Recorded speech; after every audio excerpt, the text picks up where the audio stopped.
sexual act. Okay. Ms. Anderson. And Judge, for the purposes of this section, I'm just going to focus on the things related to the sexual activities. That's fine. Okay. So I'm not waiving any objections to any of the other. Absolutely. Okay. Number 38.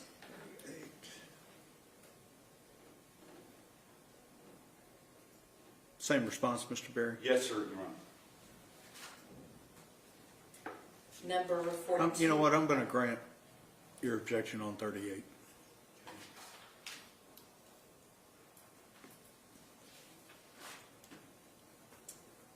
Number 42.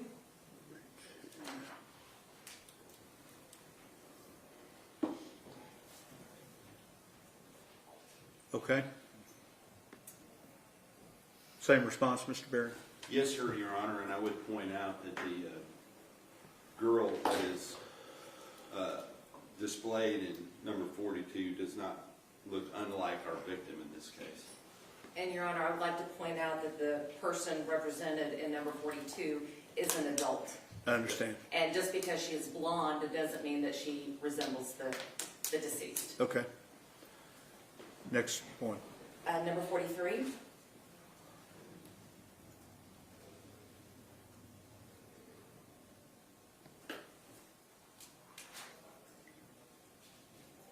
All right. Number 56.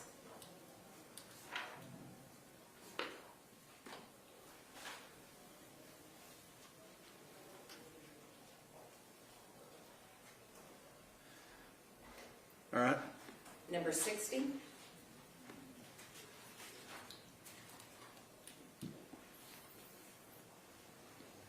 Okay. Number 63.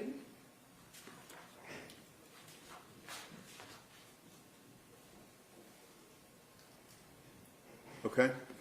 Number 64.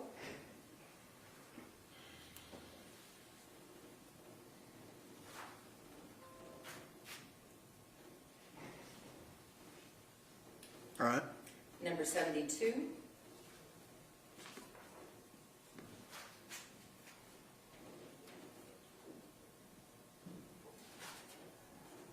All right.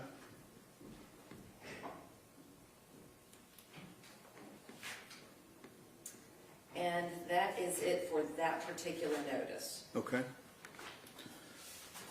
Those objections will be overruled, and as they come up, you may have a running objection to their admissibility if they're played in the presence of the jury. And Your Honor, may I place my argument against their admissibility on the record? Yes, ma'am. Your Honor, what happens in someone's bedroom stays in someone's bedroom. That is between them and consenting adults. The Supreme Court has consistently held that our private lives are our private lives, and they cannot be used as an aggravator in a capital murder case. In the case Andrew v. White, recently the U.S. Supreme Court held that the due process clause can be violated by going into unnecessary and duplicative and multiple incidents that really bear no relevance. In that particular case, upon conviction, the prosecutors talked about the defendant in pejorious terms, called her a whore, called her a slut, held up her underwear in front of the jury. And this is in a capital murder case. They paraded some of her former lovers in to talk about their infidelities. And the Supreme Court said, wait a minute, that's not right. That there can be things that are so prejudicial that they render the punishment phase of a capital trial fundamentally unfair.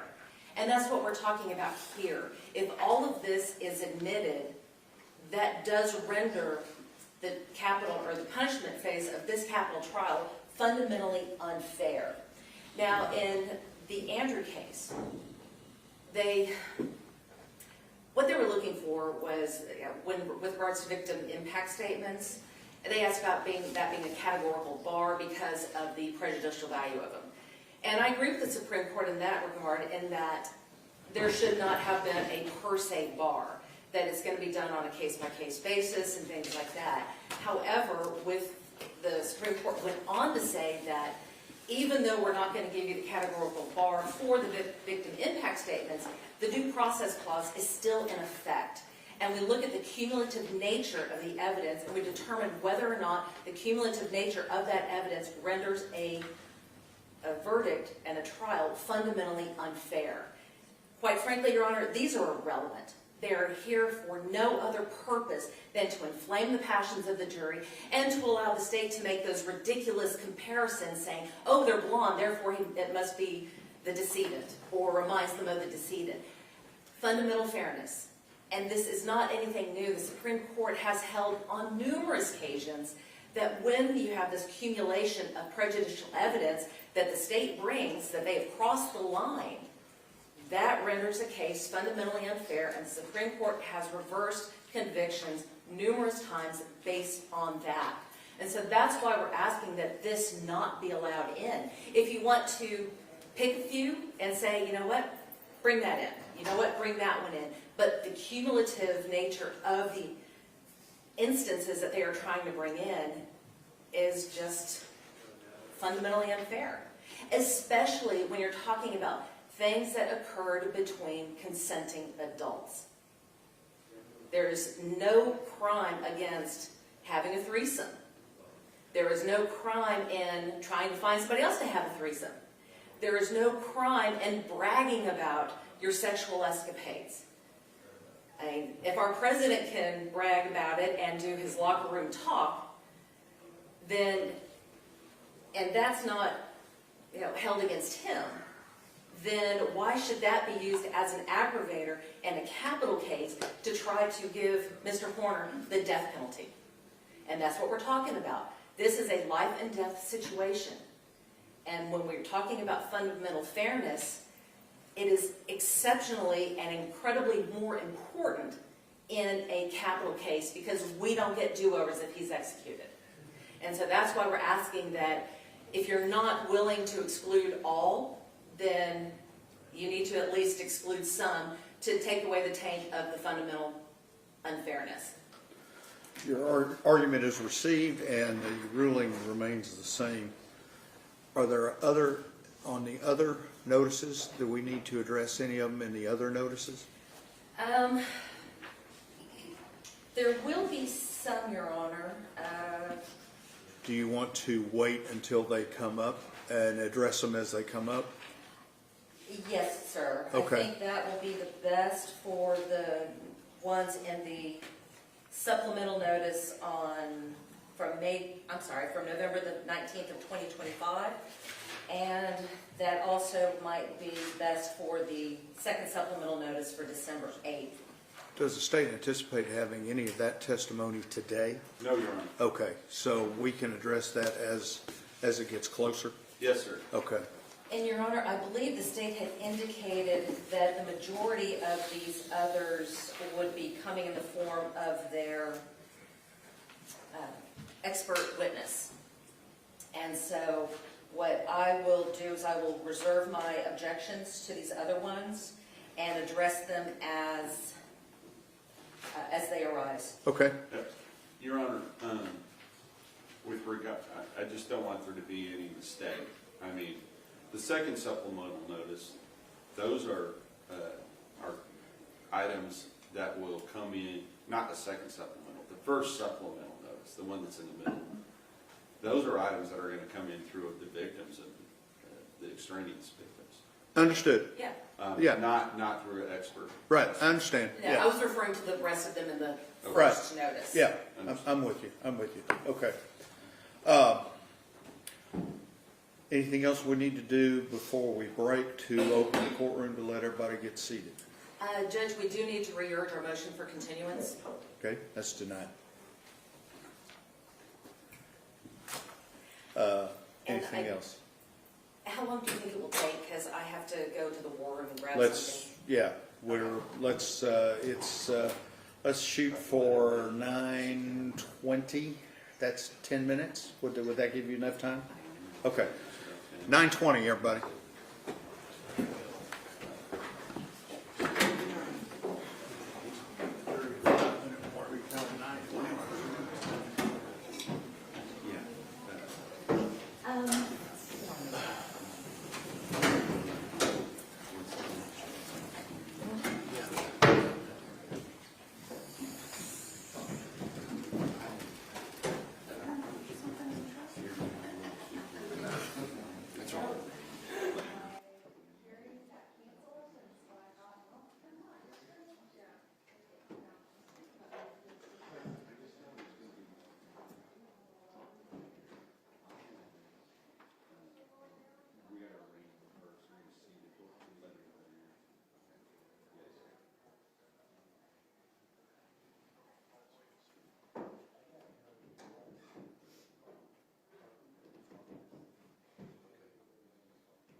Yeah.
Want me to get you out? No, Okay. okay. I'm just gonna catch her in the hallway.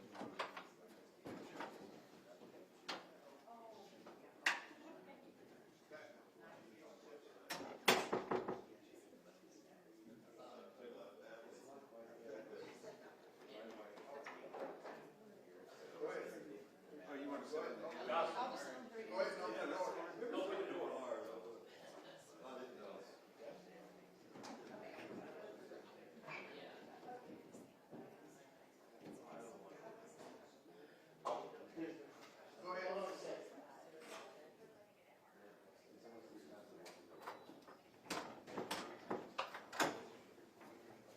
Hey, Zach, would you call Zach in here? You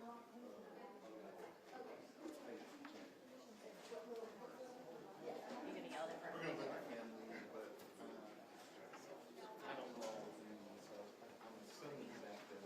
We're gonna open them.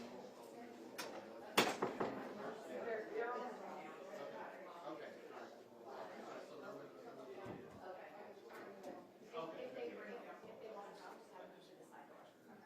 I'll wait out here. Okay.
Promise I will stop coming through this door. No, you're good.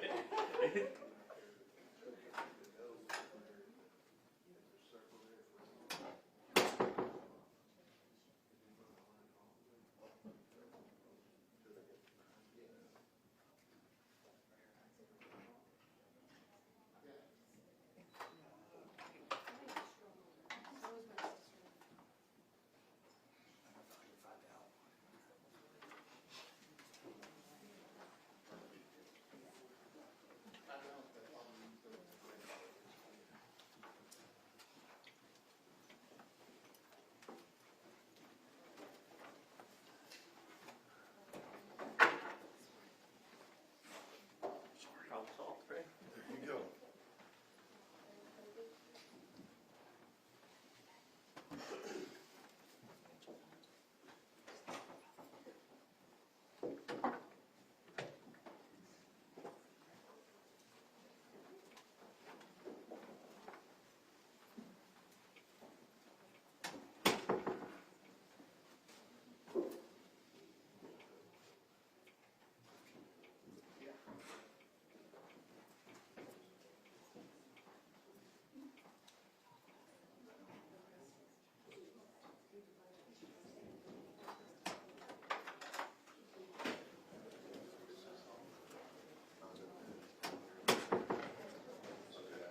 That's all of it? It's all.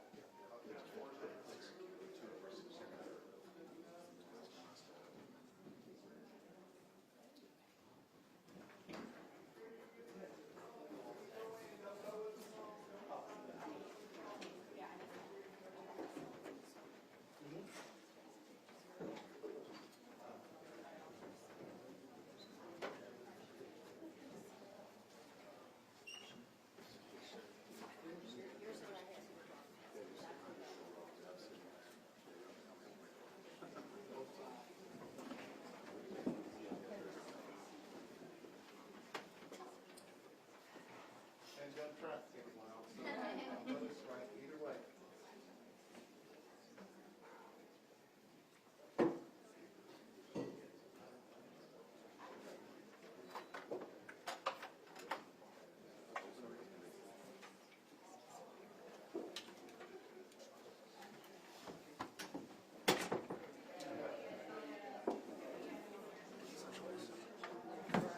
Might want to through the middle of the lanes. So that's why it's not in the way.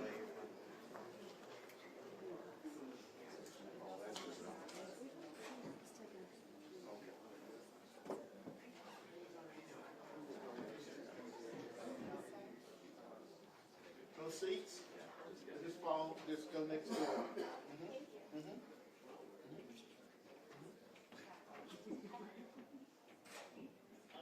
Next door.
Is that everybody, Don? Yep. All right, I'm gonna tell the judge. Yep.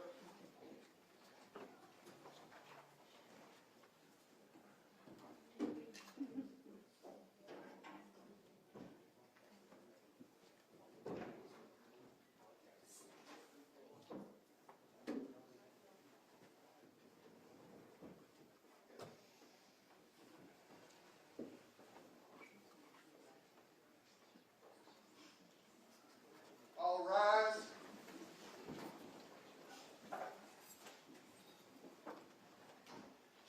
Good morning. Everyone may be seated.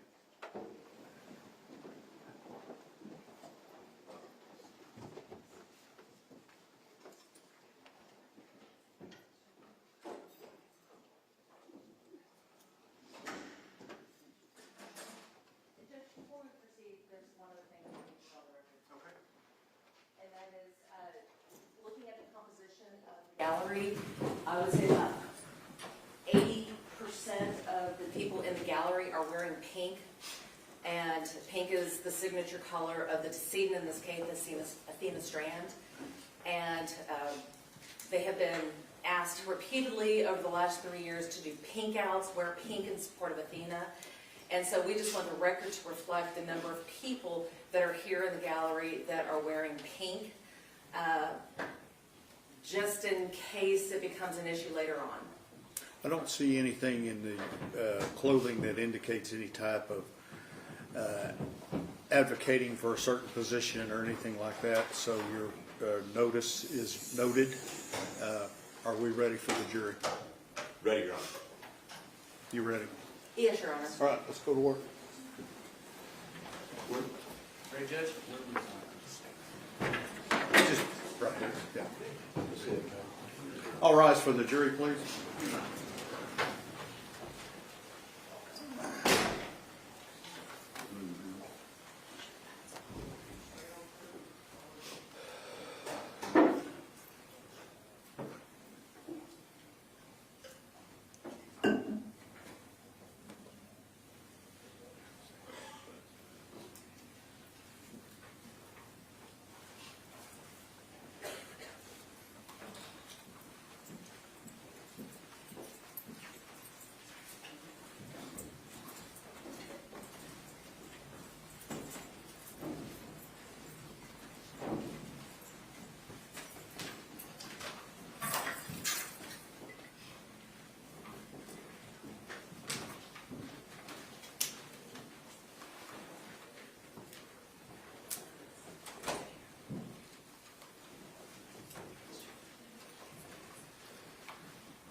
Everyone may be seated.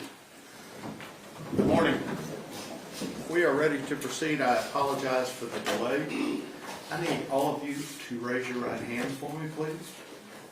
Do you and each of you solemnly swear or affirm that in the case of the state of Texas versus Tanner Lynn Horner, you are a true verdict render according to the law and the evidence to help you God? I do. All right, everyone may be, lower your hand. Mr. Horner, if you would stand, please. Mr. Berry, you may arraign the defendant. Thank you.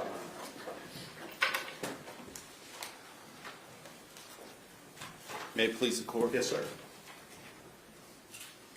In the name and by authority of the state of Texas, the grand jury for the county of Wise, state of Texas, duly selected, impaneled, sworn, charged, and organized as such during the January term AD 2023 of the 271st Judicial District Court for said county, upon their oaths present in and to said court at said term, that Tanner Lynn Horner, hereinafter styled defendant, on or about the 30th day of November 2022, and before the presentment of this indictment in the county and state aforesaid, did then and there intentionally cause the death of an individual, Athena Strand, by strangling and or smothering and or asphyxiating Athena Strand with the defendant's hand, the defendant's foot, and or the defendant's body, and the defendant was in the course of committing or attempting to commit kidnapping of Athena Strand, and signed against the peace and dignity of the state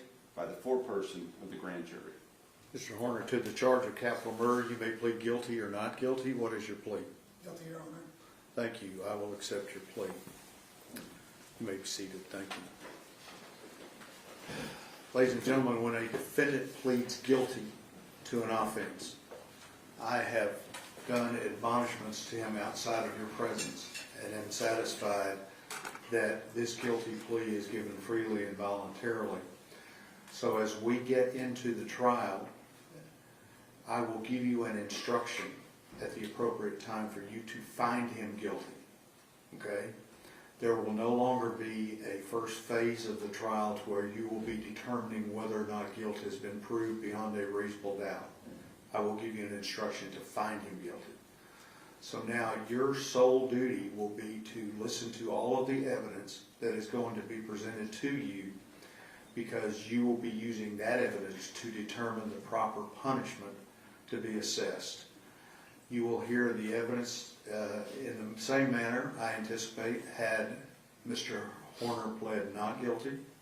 You may use that evidence in your determination in answering the questions that we talked about to you in the individual jury selection interviews. Okay? So I just wanted to let you know, you're going to hear the evidence, but you're only going to be dealing with punishment. All right? State wishes to make an opening statement. We do, Your Honor. Mr. Stanton. Thank you.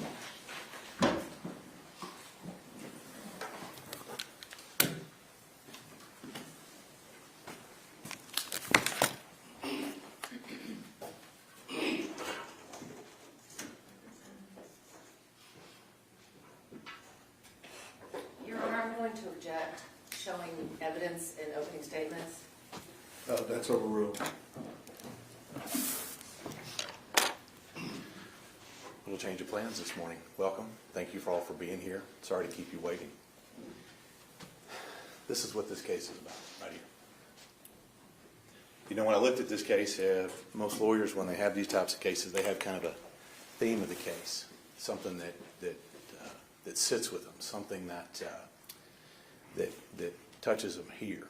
And in this case, I looked at Paul in 2 Corinthians when he said, Satan masquerades as an angel of light.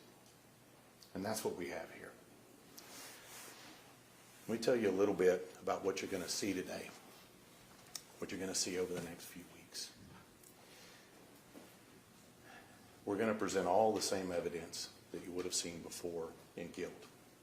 But that's going to be expanded to include the punishment evidence as well. So you're going to get it all in one package. Okay? Let me tell you how this is going to begin.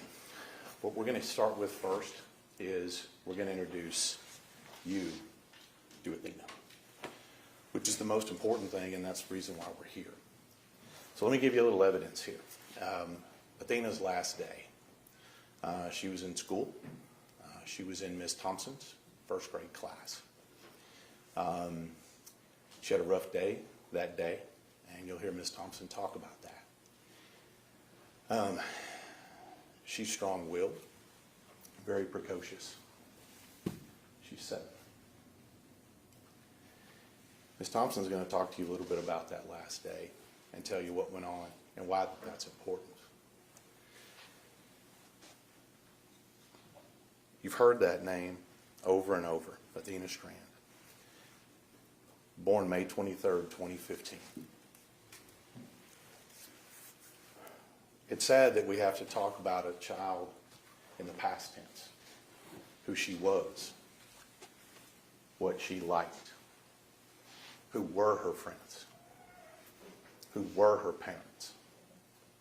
It's sad that we have to have this discussion, but that's the evidence that we have to bring you. That's the evidence that's important.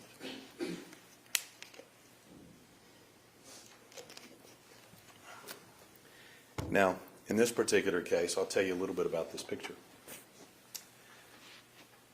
Athena had just gotten back from spending some time at her mom's house in Oklahoma. 4 days before she was murdered is when that picture was taken by her mother. Now, November 30th, 2022 is a Wednesday. Kids have just gotten back from Thanksgiving break. Any of y'all have ever been in school, you know that that's a bit of a chaotic time for a teacher. They just got back, and what are they looking forward to? Christmas, right? And who's arriving for Christmas? What I like to call the modern-day Santa Claus. Amazon, right? FedEx, UPS, all of the people that we look forward to. And even us as adults, I know for me personally, I look forward to motorcycle parts. And I know my wife looks forward to things like essential oils and devotional books. I know those things. And like I said, that's why I refer to it as the modern-day Santa Claus. And I was going to try to do this without my glasses, but it is not working. So here's the way this is going to happen. When Tanner Horner rolled up that day, he rolled up alone. He rolled up bringing what we thought would be joy and happiness and a package. And you're going to see the package, and you're going to see what he was bringing. Why wouldn't Athena be happy to see the FedEx guy, right? He's got a Walmart box. Well, that's not what he brought that day. What you're going to see is that he brought violence, fear, and death. That's what he brought with him. He did not bring with him the joy and happiness that the delivery drivers normally bring. So first off, I want to apologize to y'all for what we're going to have to bring you. The evidence in this case is rough. It is not what I want to show anyone, but it's what's required. It's what's required to show you what he did. And I want to apologize to you now. We're going to do our very best to limit it, to provide you what you need, but I'm the kind of DA, I'm going to bring you all the evidence, okay? And I feel like it's important you know the complete story. Now, we know a little bit now about Athena, and you're going to hear about her. What about Tanner Horner? Tanner Horner shows up, delivers a package, leaves with Athena. Now, I'm going to put you as close as you can be without actually being there that day. We have video of it, and we're going to show it to you. Now, you may be thinking, wow, maybe we have video of the whole thing. Nope. Somebody covered up the camera because they don't want you to see. Guess what? Audio's still running, and you're going to hear it. You're going to hear what a 250-pound man can do to a 67-pound child. And when I say it's horrible, I mean it. I've been doing this 25 years, and I promise you, buckle up. Now, the important part of this is, what's the truth? It's time to get to the truth. The only truthful thing that Tanner Horner told law enforcement was that he killed her. The pattern and web of lies that he put together, it's going to be hard for y'all to keep up with. It is lie upon lie upon lie upon lie. We have lies about what we did the day before. We have lies about what we did the day of. We have lies about where her body was. We have lies about whether or not she was clothed or not. We have lies and lies and lies. It is hard to keep up with. The only thing he told the truth about was that he killed her. So you're going to hear multiple stories. None of them are true. What's the story that was told in the beginning? That he hit her with a truck. That he somehow freaked out because he thought he was going to lose his job or she was going to tell on him. He picked her up, still freaked out, and killed her. That is an absolute lie. There is no truth to that in any form or fashion. None. Zero, zip, not nudge. No truth to that whatsoever. In fact, the first words out of Tanner Horner's mouth, whenever the ranger first encountered him, when he first encountered him, the ranger says, "Is she alive?" And he says, "She wasn't alive when I put her in the truck." I'm going to tell you right now, you're going to see right up front here, she was very much alive and very much uninjured when he put her in the truck. Let me tell you something stuck with me here, what you're going to hear when we get to that video. First thing Tanner Horner says to Athena when he picks her up and puts her in that truck, he leans down and he says, "Don't scream or I'll hurt you."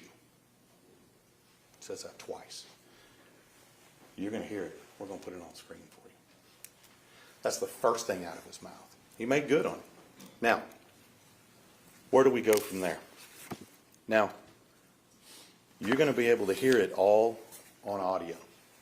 But I'm going to tell you right now, the one thing you're going to hear that is something that you can't unhear is the level of fight that a 7-year-old girl has when she's facing down certain death. We talk about warriors in America. I'll tell you, that little girl right there is a warrior.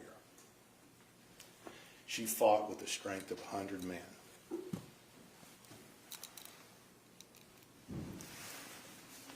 Three days later, we catch up. 3 days later, it took us. What's Tanner Horner during all this time? Good question, right? What's he doing? He's delivering packages just like normal. Made it to work right on time. Made sure that he got the same FedEx truck so we could have his mobile crime scene with him the entire day. This is planning. This is preparation. He knew what was going on. He drove through the scene that day. He drove right through the scene that day. You're going to have video from his truck driving right through that scene, right where he kidnapped her, right where he took her away, and talking to people. What happened? What went on? What happened? In the same truck he killed her in. This is the level of cold-heartedness that you're going to see. Now, we finally locate her. And how do we locate her? Hundreds and hundreds of law enforcement personnel. Canines, dogs, thermal imaging. The ranger had helicopters moving 24/7 looking for her, searching for her, all believing that they were going to find her alive. Where did we find her? We found her at a place called Bobo Crossing. Now, I grew up in Wise County, and I lived not too far away from where her body was dumped. And I have no idea why they call it Bobo Crossing. I haven't found anybody who knows why they call it Bobo Crossing, but that's what they call it. It's probably got a county road number, but nobody knows what it is. People just know what this is. It's a little bit south of Boyd, off of Highway 730. We'll show you some maps. But that's where we found her. We found her where he pitched her off naked in the water. That's where we found her. How did we get to that point? Well, it wasn't without a lot of hard work by the FBI, Texas Rangers, Wise County Sheriff, deputies, We finally locate her. But how did we get to locate her? Well, Tanner Horner made it as difficult as possible to locate her. Again, with more lies upon lies upon lies. Where's her body? Where's her body? It's over here. It's over here. So on and so forth. It's just too much to keep up with, to be honest with you. So many lies. But we find her body. And you know, throughout this whole time when we're looking for the body, you know, when we ask people what happened, you know, sometimes they take responsibility. Not this guy. Every part of that, even before we found her body, is woe is me. Worried about what's going to happen to me. Worried about why I'm not going to see my kid again. Worried about me. Selfish. We haven't even found her body yet, and he's worried about that. But he's so concerned about diverting law enforcement from what's going on. So concerned from diverting law enforcement from deciphering just simply where her body is, that he conjures a whole other persona out of thin air.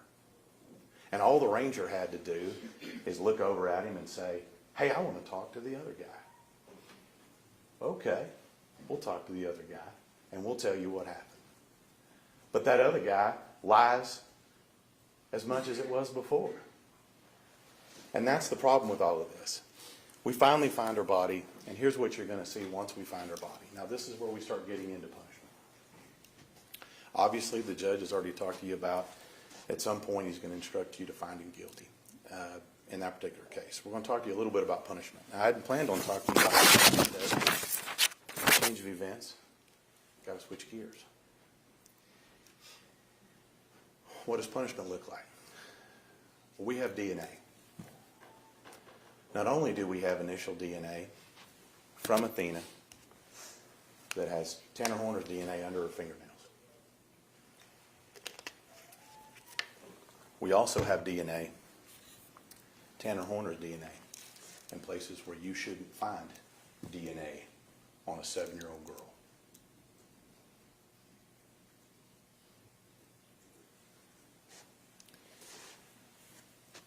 We're going to take you back in time. We're going to show you what Tanner Horner did to prepare for this.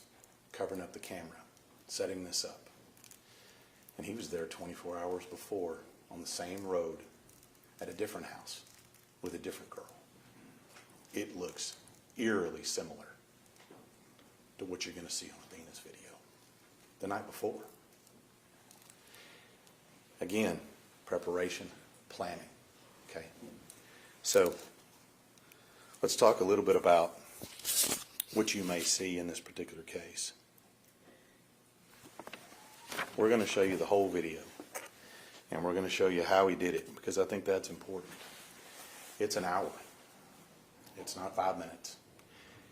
It's an hour. And it's not just one time that he's trying to kill her. It's over and over and over again. You can hear the banging in the truck. You can hear the screams. This is what's coming. It didn't happen fast.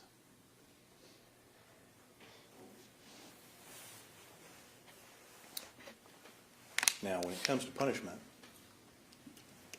you guys know there are two questions, right? Future danger mitigation. We talked to them ad nauseum when you guys were doing Fort Ire.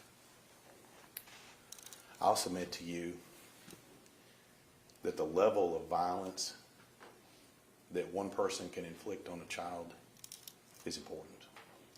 But you're also going to hear all about this individual. You're also going to hear about past and present. And I submit to you that you're also going to hear a bunch of stuff about how he's got some kind of life problems. He's got some kind of medical problems. He's got some kind of this. He's got some kind of that. I anticipate all of that coming up. I anticipate a long line of experts rolled up in here telling you just about how problematic this guy is. That's what's to be expected. It's all an excuse. Okay? It's all an excuse for somebody who's done this. So I submit to you, when we get to that, it's going to take a little bit. We're going to try to streamline it as much as we can. Okay? But it's important. I'm going to leave you with this. When we talk to people about Athena, I told you in the beginning we have to talk about her in the past tense, which is very sad.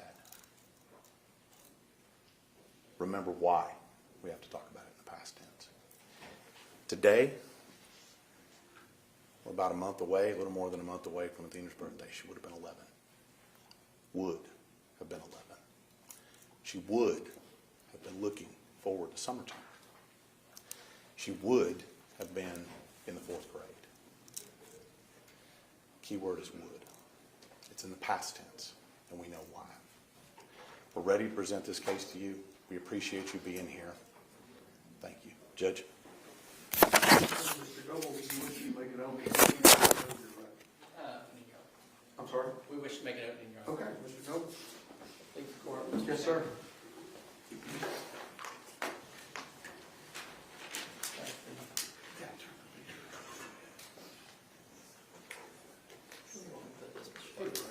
Sarah, you can leave it on the easel.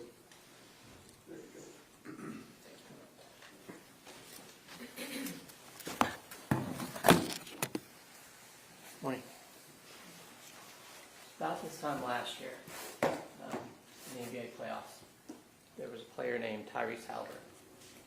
He played for the Indiana Pacers, and they were ranked like 4th in the East, something like that. But he led that team to the finals against the best team in the league, the Oklahoma City Thunder. He got him all the way to Game 7. But he was injured. Someone's physically injured, you can see it. You can see him limp. Maybe he had a calf injury. Gets to that Game 7, starts out hot, hits 3 3-pointers, they're winning. He's in the game, they're winning. He's out of the game, they're losing. And then his Achilles snaps. I don't know if you've seen that before, but that's a very visible injury. You can see that tendon go up under the skin. You can see him hit the ground, pound on it, pain, frustration, and you know he's done. Not playing anymore. When someone has a physical injury, we kind of understand. You're not going to run as fast if you're an amputee. You're not going to jump as high. We knew he was playing hard. We still wanted him to play through it. We still wanted him to win, right? Once that snaps, you know he's done. He's not going to play anymore. I like to say we understand. If you wanted him to win, you're still not happy about it. When someone's brain is what's injured, you don't see it. It's not visible at a glance. We don't treat it the same. We want people to push through it. We want them to be okay. We're talking about a developmental issue, talking about a mental illness, brain damage. Well, you should outgrow that. Everybody's sad sometimes. You got strength, just use your strength to make up for the deficit. A bone that's 99% unbroken is still a broken bone. It's not going to support the weight. It's not going to do its job.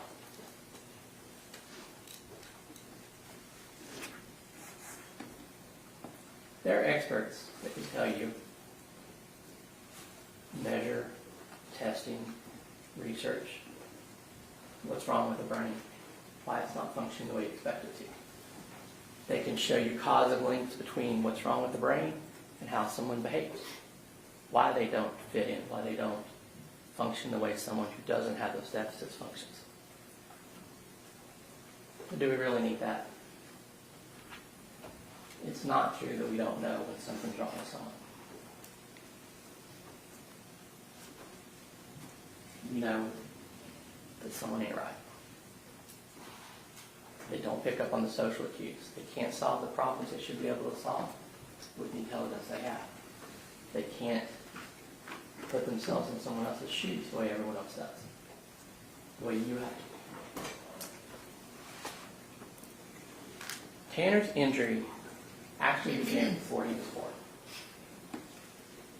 His mother, God bless her, Melissa Horner, was working as a stripper when she was pregnant. And one of the ways she was able to get on stage and do her job was to drink alcohol.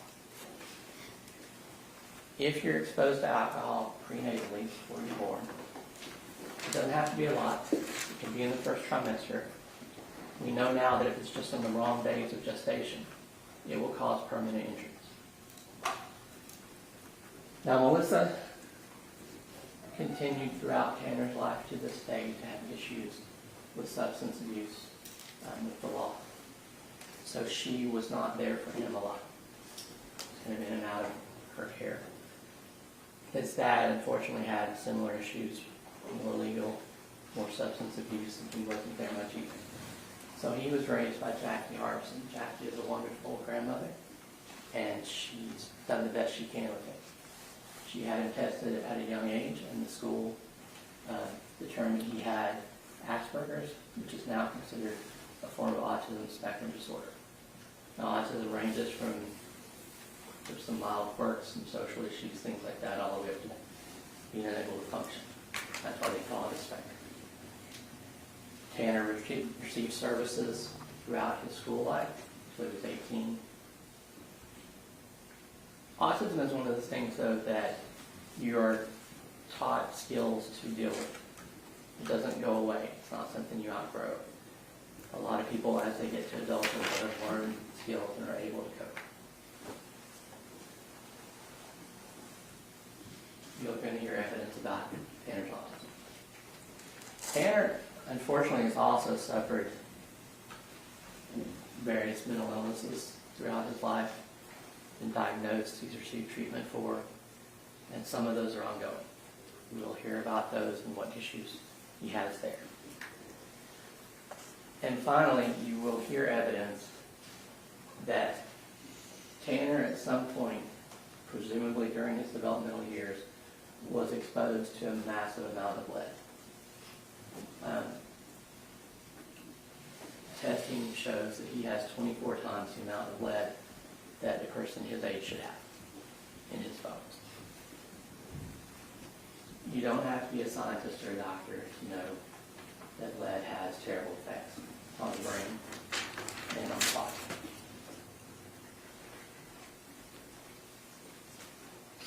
Why does this matter? Well, remember back in the beginning when we were in the group, the judge told you, the state told you, the defense told you how important the presumption of innocence is. How important the state's burden of proof is. They have to prove guilt beyond a reasonable doubt.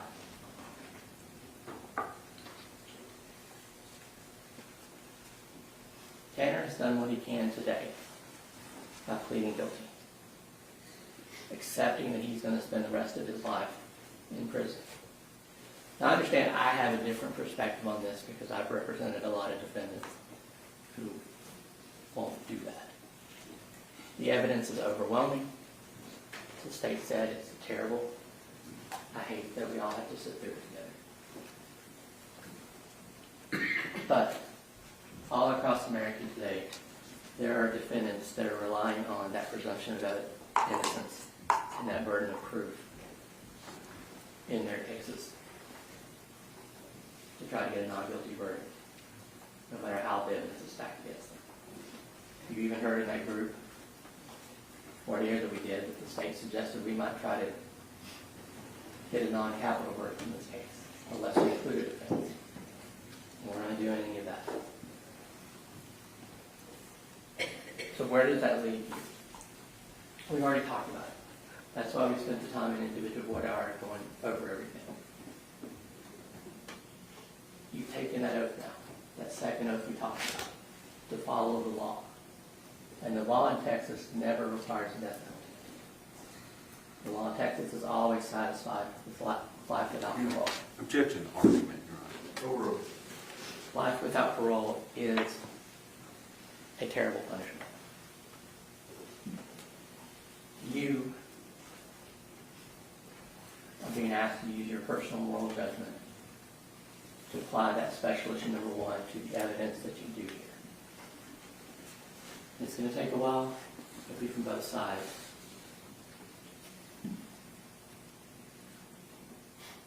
But remember, that's whether there's a probability that the defendant will commit criminal acts of violence that constitute a continuing threat to society.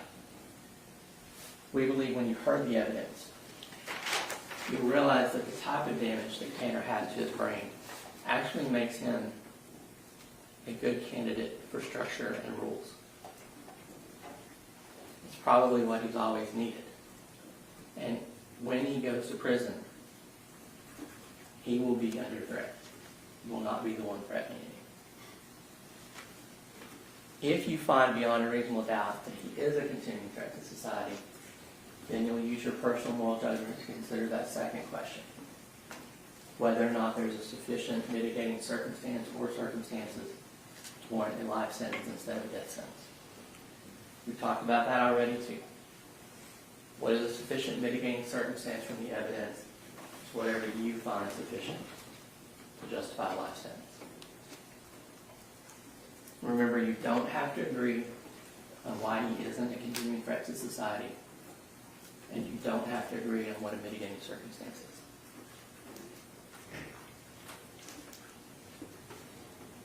When you do see this evidence,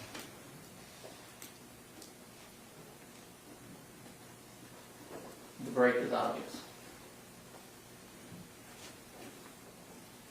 The only way to ignore that damage came, or that break came from the damage that was already there, is just like with Halliburton, if you ignore that his calf was already injured. That's how an Achilles tendon snaps. We still expected him to push through and win. We still expected Tanner to push through and be a father and be a productive citizen and be all the things that we wanted him to be. But he just didn't do it.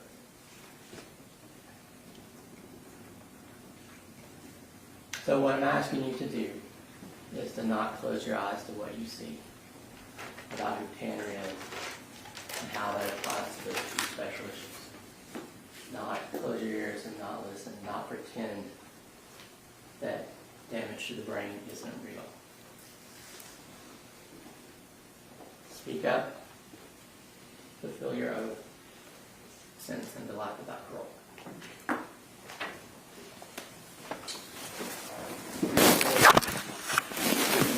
Lindsay Thompson. Lindsay Thompson.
Ms. Thompson, come right here, please. Good morning. Good morning. Have a seat. You would raise your right hand for me. Solemnly swear or affirm testimony given this cause to be the truth, whole truth, and nothing but the truth, so help you God. Yes. Okay. There's a rule of evidence in effect that says you cannot be in court unless you're testifying. And once you have testified, do not discuss your testimony with anybody else except the lawyers, okay? Okay. Mr. Staten? Thank you, Your Honor. Ms. Thompson, would you introduce yourself to the jury and spell your first and last name for the court? Yes, my name is Lindsay Thompson, Lindsey, Thompson, Thompson. Ms. Thompson, I noticed you're wearing a green jacket there that has an emblem on it. What's that for?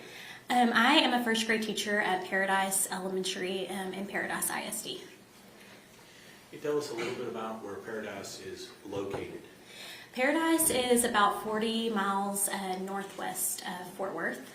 A very small town, population under 1,000.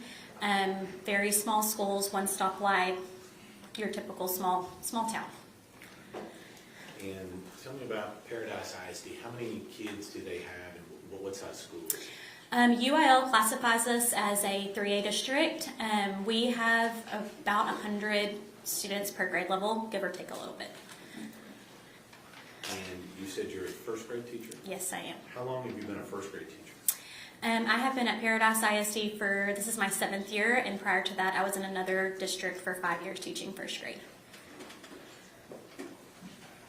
So you're kind of a permanent first grade teacher. Yes, I do love first grade. So in your class, in Ms. Thompson's class, on average, about how many kids do you have in your class? Between 18 and 20. Now I'm going to take you back a little bit, if you will, back to it's been a few years, to the 2022 school year, okay? Were you teaching first grade then? Yes, I was. And did you have the same 18 to 20 kids? Yes, I did. Now, during that school year, did you have a chance to have a student in your class by the name of Athena Strand? I did.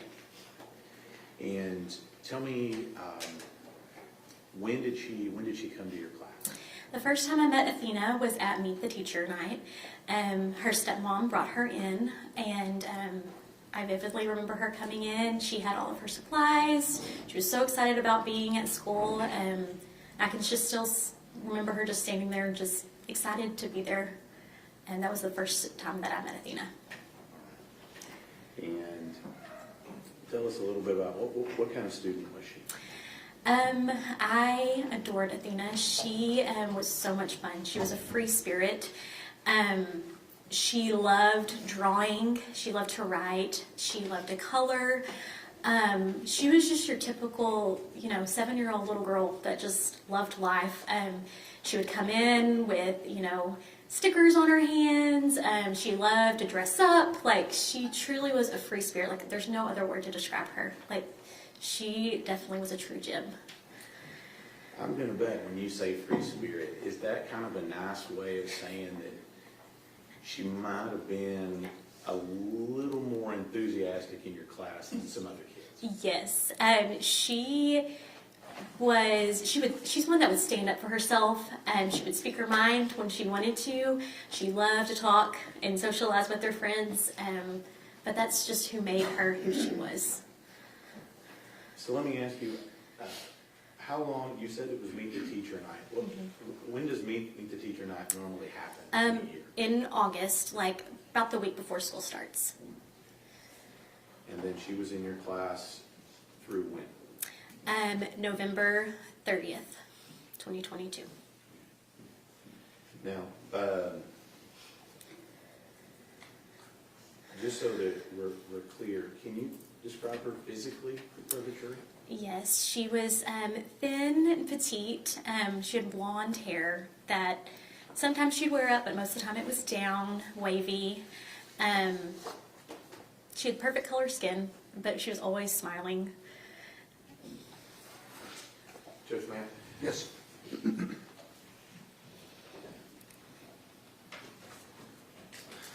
Showed you two pictures. Do you recognize those? Yes. And these are states 1 and 2. Who is that in those pictures? That is Athena Strand. And is that what she looked like the last time you saw her? Yes. So that's what mid states 1 and 2? Have you seen it tender to Oh, I'm defense? sorry. You did that yesterday. Tender it to defense? Oh, I'm I'll work with you, Your Honor, if we could just. Sure. sorry. I thought we had it on drive.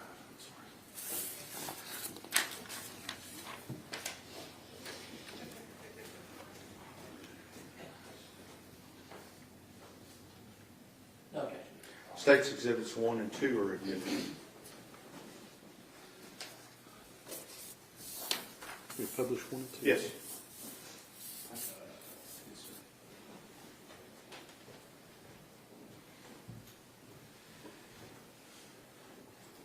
Can all the members of the jury see the Oh, display yes. board? Sorry. No.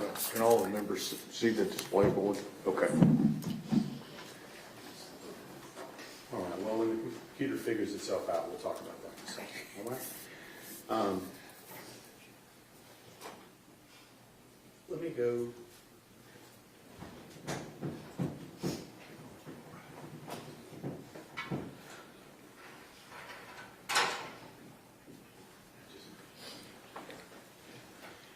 Let me ask you, let me take you to November of 2022 in any given school year.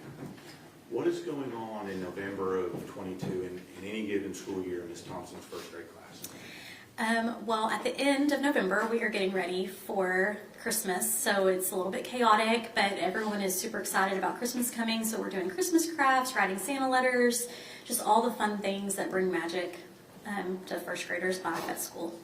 You said that's at the end, right? Do you have some type of Thanksgiving break in the middle? We do, yes. And so let me take you to November of 2022. Do you remember when Thanksgiving break was that year? It would have been the week before November 30th. Okay. So let's talk about a couple of things. Thanksgiving break, obviously good for students and teachers, right? Mm-hmm. Let me ask you, what is it like when kids come back from that Thanksgiving break? It's a little bit chaotic, just because they know Christmas is coming. So they're just super excited. And so we, do lots of different activities to keep them engaged and still, ready to learn. Yes. You said that after Thanksgiving break is we start looking towards Christmas, is that right? Yes. I'm going to ask you about another time during school, and it's something that is commonly called Red Ribbon Week. Are you familiar with that? Yes, I am. Tell us what Red Ribbon Week is. Red Ribbon Week is a week where it usually falls around Halloween, but we focus on making good choices, whether it be who we interact with, things we put in our body. It's, like I said, it's around Halloween, so we talk a lot about, the candy that you have in your basket, make sure that your parent checks that before, but it's really just about safety and being aware of your surroundings and teaching kids that. I'm going to show you States Exhibit 2.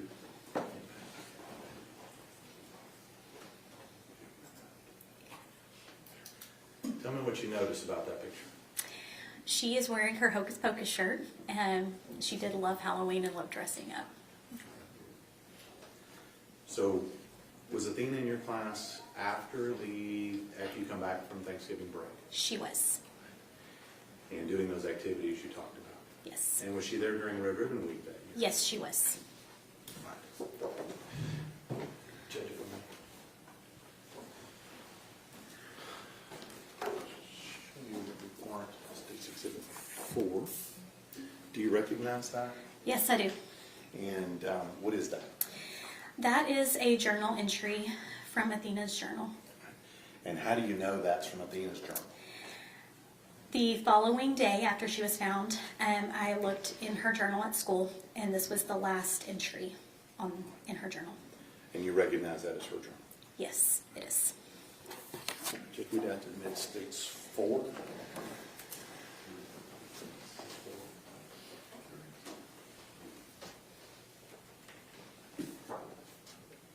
And this one will object hearsay, relevance, or prejudicial, probative, and due process. Objections overruled. States Exhibit 4 is admitted. Ms. Thompson, you said something about you knew when exactly that you noticed this in her journal. When exactly was that? It would have been on December 1st, 2022. And we know Athena was murdered on November 30th. Yes. What day was that you found that? It was Saturday, December 1st. So at that point, we hadn't found her yet, had we? No, sorry. It was on Saturday, December 2nd. December 2nd? Yes, sorry. And so have we found her body by that time? Yes. Okay, and you're up at school and you're looking at Yes. Yes. that. And in that particular journal week, you said that, is that during Red Ribbon Week? Yes, that was something we wrote during Red Ribbon Week. And I'm not going to have you read it exactly, but what is Athena learning in that journal entry that day? She is learning to stay away from strangers. Stranger danger. Yes. And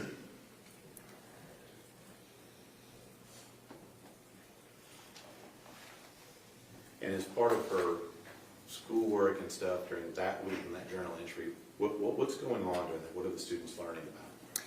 They are learning about just staying safe, whether it be with interaction with other people or things that they're putting into their bodies. Just learning how to be safe as a child. And part of that would be staying away from strangers. Yes.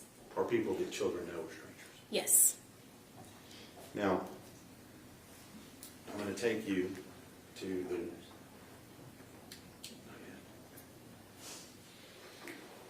I'm going to take you to the end of November, on Monday, November 28th. Mm-hmm. Were you in school that day? Yes. Was Athena in school that day? Yes, she was.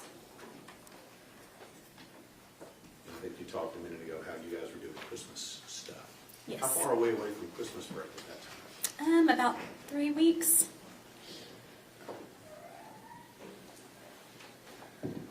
Judge, can we publish states 4? Sure.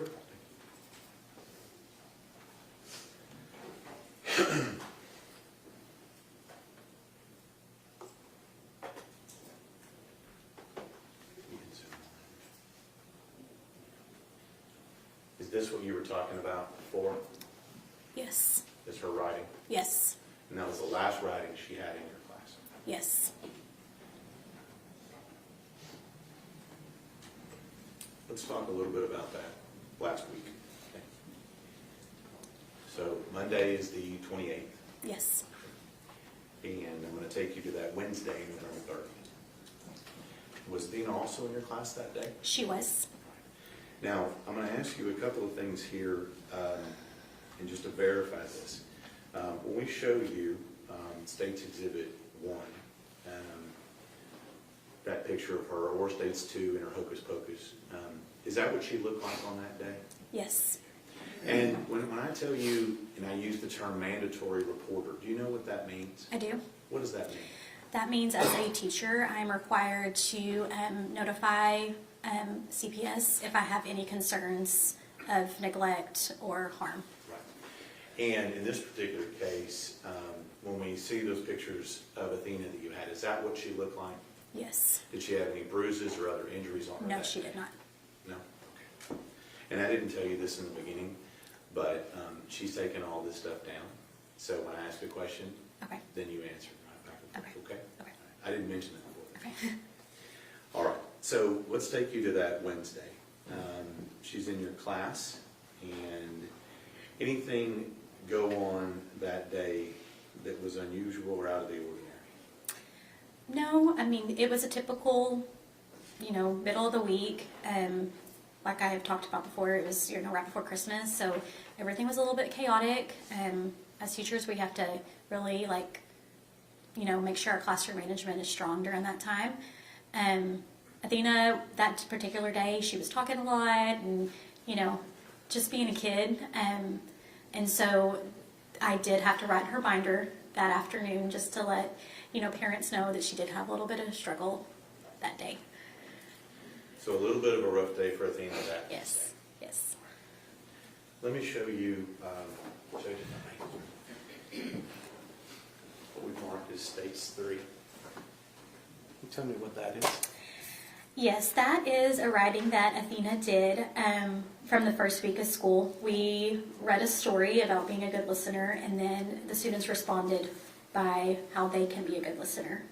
All right. And is there a picture on that? Yes, there is. And did you take that picture? I did. Okay. Yes. And did you create this for their class? Yes.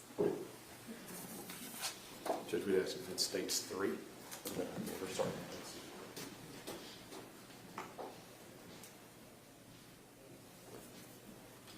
We understand objections, hearsay, relevance, or prejudicial, probative, and due process. Those objections are overruled. States 3 is admitted. Ms. Thompson, when did you say that picture was taken? That picture was taken on the first day of school.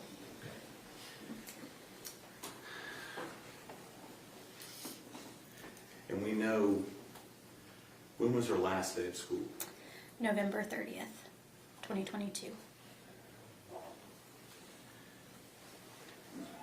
And you said she had a bit of a rough day, a little bit too much talking. Yes, Did you have to be a teacher? I did. And when you say you write in somebody's binder, for a first grader, is that a pretty big deal? Yes, I mean, for the most part, yes, but just to let parents know kind of like what happened at school and, just kind of give them an idea of what's happening in the classroom. When Athena left school that day, what time does school normally let out? 3:25. And let me just ask you this. What did you say to Athena when she left for school that day, leaving school that day? I gave her a hug, and I told her, I love you, and we will have a better day tomorrow. Did you have it tomorrow? I did not.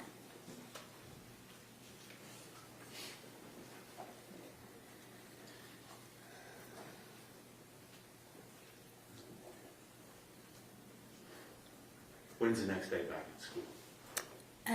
It would have been Thursday. Athena's not in your class, is she? She is not.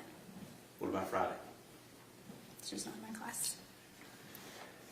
And part of this is, I'm going to ask you, what was going on in your class? How did that affect your class for those 2 days with her missing? It was very hard. A lot of kids, some knew that something was not right, but everyone knew she was not there. I was still having to count her absent. A lot of kids, you could tell their anxiety, like they were worried. They knew something was wrong. Her desk was empty. But it was a very hard 2 days in the classroom. So now we roll to Saturday. You said that's when you found out? I found out Friday evening. Friday evening on the 2nd. Mm-hmm. Did she be? Mm-hmm. Let's move forward to Monday. You go back to school Monday? Yes. How do you go back to school on Monday after that? Because I knew that the rest of my class needed their teacher. And they needed someone to love them and support them and help them walk through this.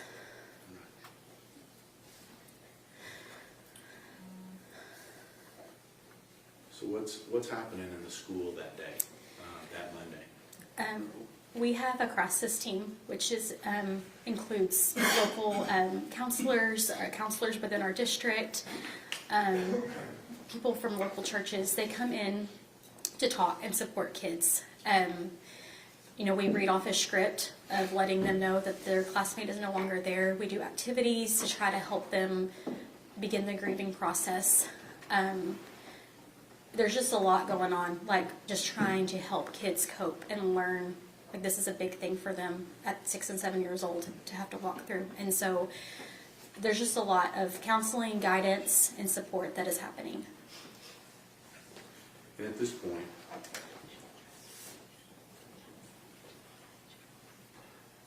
You need to take a break. How much longer do you anticipate with this witness? a little bit. Okay. All right, let's take our morning break. We will we'll come back at 20 minutes to 11, okay? 15 minutes, all right? See you then.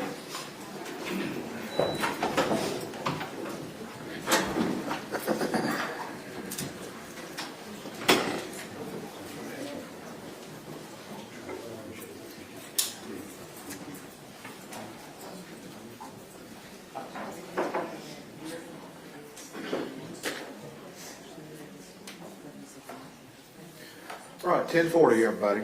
Thank you very much. Just follow this statement.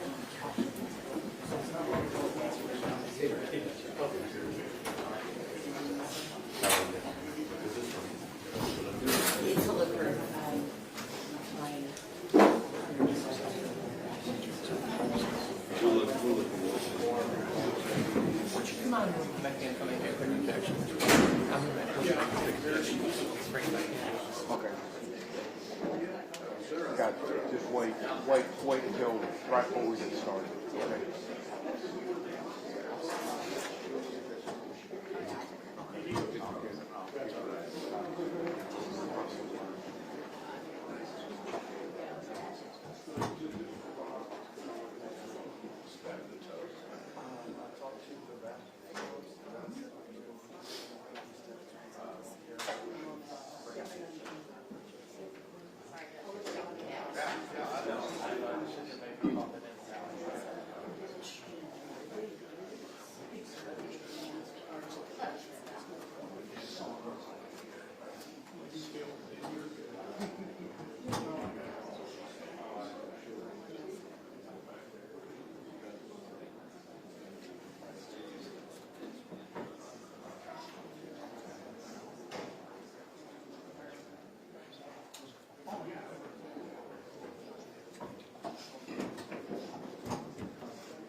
Hey,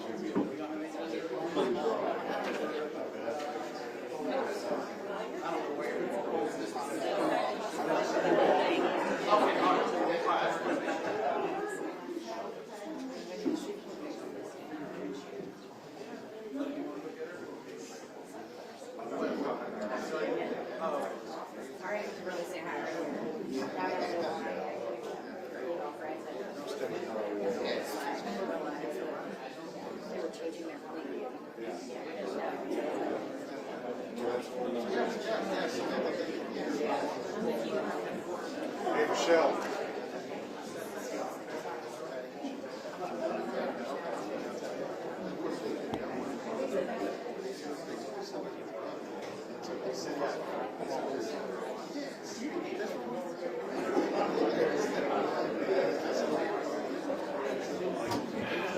How are you? I'm Kerry.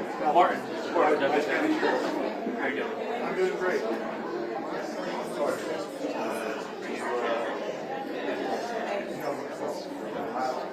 This happened 2 years before I came in office. Is it support? Absolutely. Chief. I remember all our guys out there helping out. Out there, but many hours. Fire. I was actually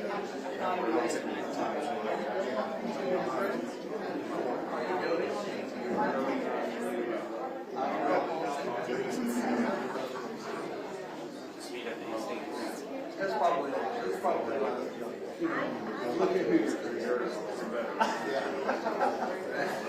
feel like I've done more just reiteration. I think you do something you should be rather than actually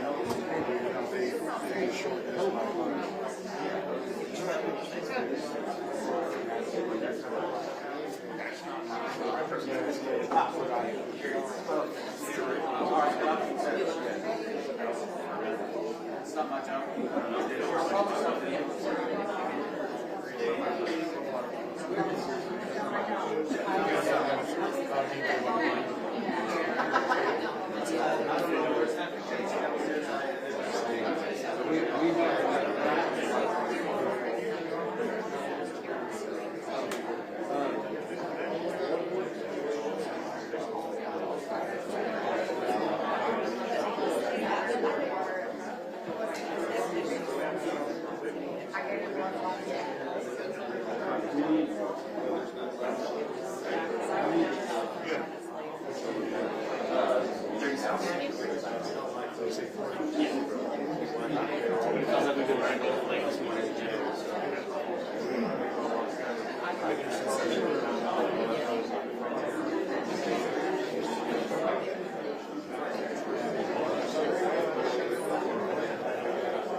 Yeah, I can just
That's how I grew up.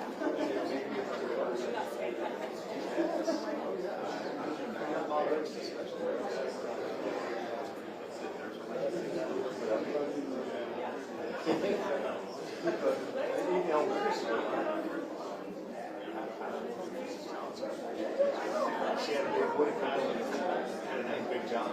I'm in her office and said Big John. She didn't say it. Yeah, oh, this is in third grade. Mr. Allen, there was a plexiglass. We don't know plexiglass.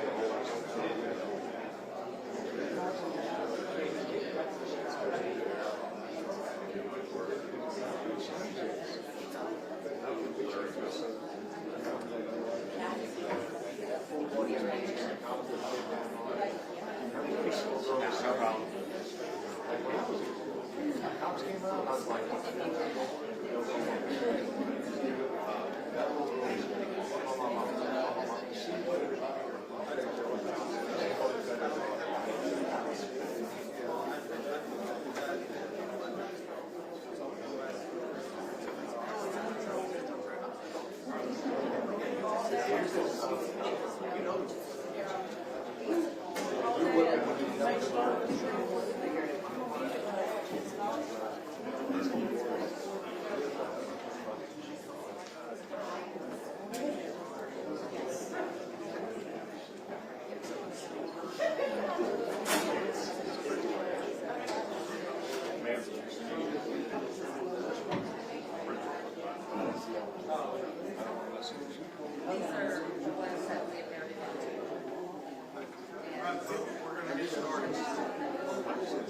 order, let's have a seat.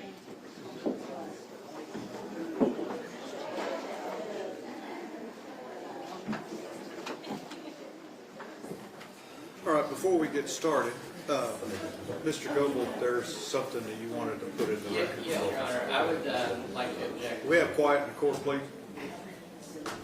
I would object to public items remaining on the screen after the witnesses make their comments on them. It's essentially just painting the jury and distracting them. I would just ask for a running objection to that. Your objection is overruled. You may have a running objection. Thank you. Okay. All right, are we ready to resume? Lunch for the jury won't be here till about 12:30, so we'll work up to as close as we can to that time, okay? Yes, sir. Y'all ready to resume? Ready, Your Honor. Okay, let's go.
All right, everyone may be seated. We are ready to proceed, Mr. State. Thank you, Your Honor.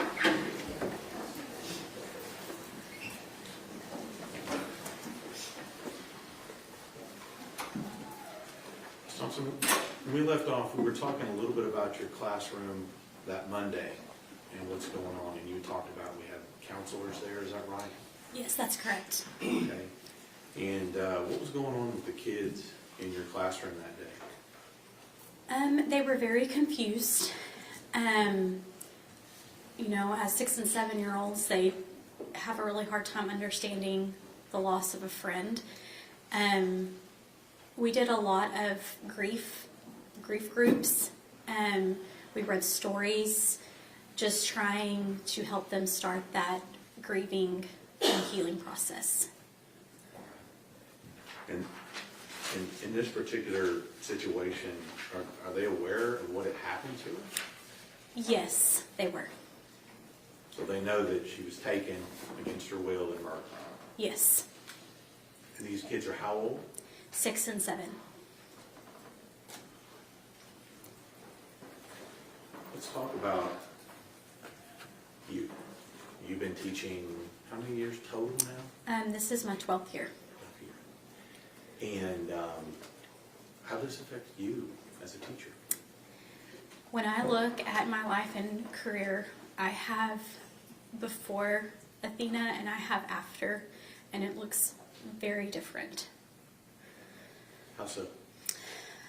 Every day I hug my kids as they walk out the door and tell them that they love them. But now every day when I do that, and for the rest of my teaching career, I have to think about what if they do not come back tomorrow. So we are now approaching 4 years out? Yes. Is that right? Yes. Is this still affecting those kids? Yes. How so?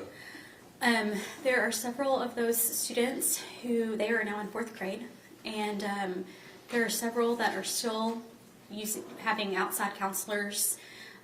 Several students that are afraid to sleep in their own bed, will not play in their front yard. Objection, Your Honor, hearsay. Sustained. Can't talk about things that you've been told by other people. Yes. Would you say this has had a big effect on these kids? Yes. Would you say that it's a lingering effect that's continued all the way to the 4th grade? Yes. Last thing I'm going to talk with you about here is, tell me about the mailbox. So, when Athena passed, we wanted to do something for our students so they could learn how to grieve. And so we had a mailbox made that was placed outside of our classroom. And let me stop you right there. I'm going to ask you a couple of questions. Yes. This mailbox. Yes. Who made this mailbox? My husband and I did. And was it only in your classroom? Where was it? It was between 2 first grade classrooms in the hallway. And when we say mailbox, I want to make sure I understand what we're talking about. Would this be a normal, like we would see mailbox? Yes, on a stand, yes. And was that your idea to have this mailbox? Yes. And what was the purpose of you putting this mailbox or bringing it to the children? What was the purpose? I wanted them to have the opportunity to write letters to Athena to help process. Objection, Your Honor, hearsay. Overruled. To help process, and they would write, draw pictures, whatever they were feeling, and they would place in that mailbox. And again, like I said, I'm not going to ask you what any of them said, so to speak.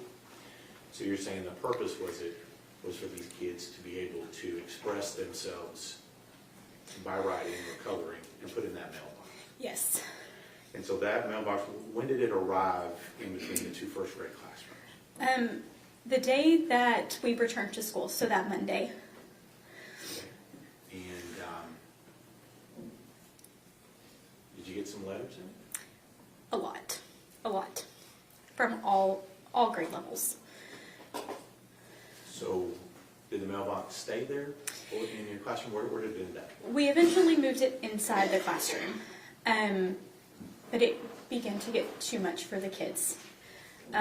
They would tell me when they saw that, it made them think of Athena and what happened to her, and so we had to remove it out of the classroom.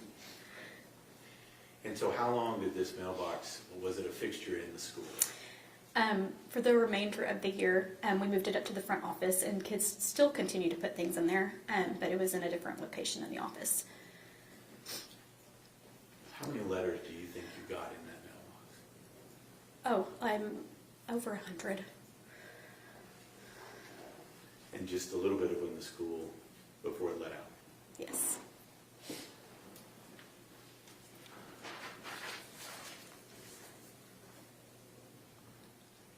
When we talk about you, you said that you've had some struggles as a teacher. Yes. Have you had any struggles as a person? Yes. Tell us about it. I have been through hours of therapy, trying to heal from this. I have lost 2 other students back to back with this tragedy, but this has hit me the hardest. It has forever changed my life, forever changed how I teach my kids. One of the biggest moments of struggle for me was one day I had a little girl. She came out into the hall. This was about 3 months after everything. And she was crying. And she sat down and she said, "Miss Thompson, I really miss Athena, but I'm afraid that this is going to happen to me too." And at that moment, I did not know. Stay. I It didn't, affected your kids. it did. It did. And you. Yes. Thank you, Ms. Thompson. Pass it with us. Cross-examination. Yes, Sharon. Thank you for coming in today, Ms. Thompson. My name is Steve Goebel. I'm with the attorneys for Tanner Porter. I just have a couple of quick questions. On that state's exhibit number 4, the journal entry, Yes. the date on the top of that was October 27th, 2022. Yes. And what day did you say that was turned in? I opened up her journal on December 2nd, and that was the day that I saw it. Yes. So was that something they wrote in daily or weekly? Or? It was weekly. Between like October and then December, we do a lot of writing outside of our journal, so that's why there was nothing in there after that. And I think you, either today or previously, have described Athena as being very friendly, Yes. very kind of talkative. Yes. Was there a story too that she maybe had befriended a new student? She had. Can Yes. you tell us about that? We had a student that came in to our classroom, and he had some needs that needed to be met, and she opened her arms to him. She played with him on the playground. Like, she just had a big heart, and that's just who she was. That's wonderful. Thank you for testifying. Yes. Pass it on. Redirect. No, Your Honor. May this witness be finally excused? Yes, sir. Yes, Your Honor. Thank you, ma'am. Who do you have next? Elizabeth Ashley Strand. Elizabeth Strand.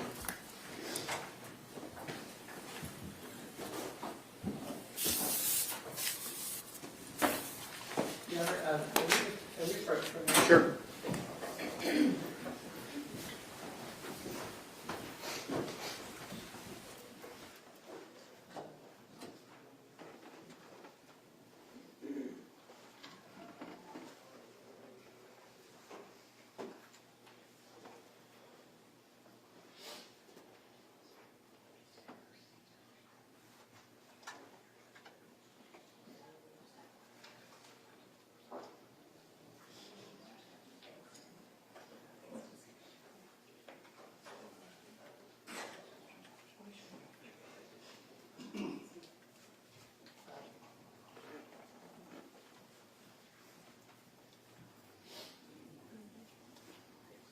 Thank you.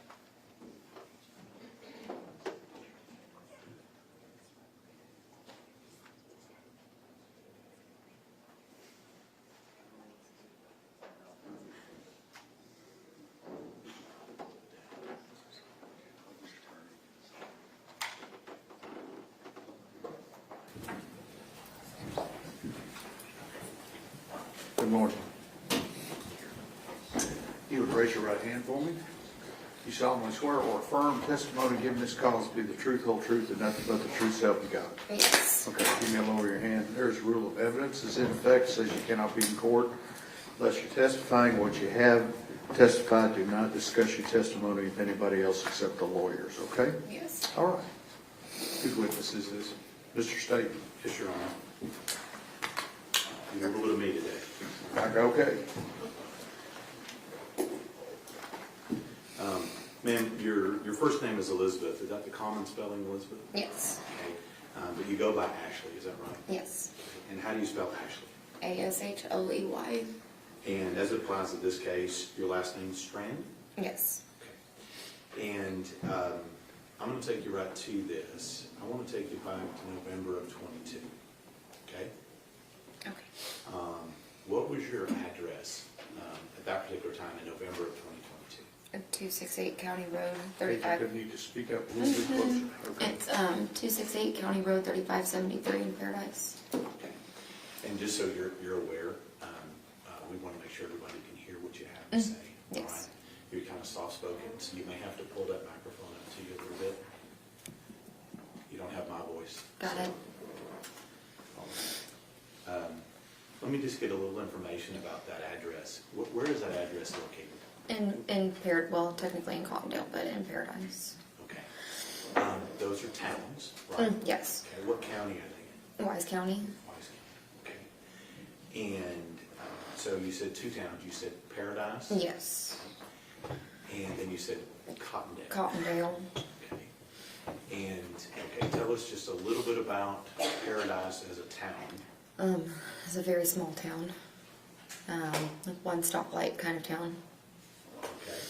Okay. You know, just a nice little quiet town. What about, you said the town of Cottondale? Yeah, it's inside of Paradise. Okay. Is it bigger or It's smaller? even smaller than Paradise is. I mean, there's tiniest little church ever out there, so. Okay. So besides the tiniest little church ever, that's the only thing that is in Cottondale? I mean, you know, lots of nice, you know, little properties and just, you know, places for, I don't know, just, Let me help you with that. Is this small town country life is what you're telling me? yes, very much country life where, you know, you let your kids go play and ride four-wheelers and stuff and.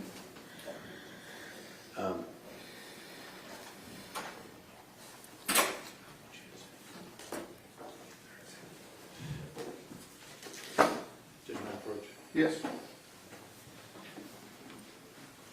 going to show you Exhibit 5. Do you recognize that map and anything on that? Yes. Okay. Can you tell us a little bit about how you recognize it and what is it? That is the property that we lived on.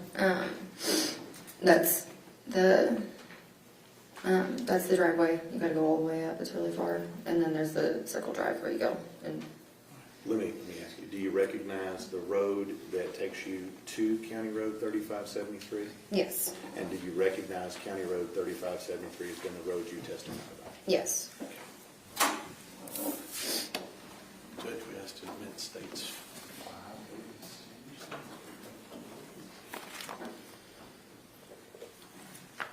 No objection. State's Exhibit 5 is admitted.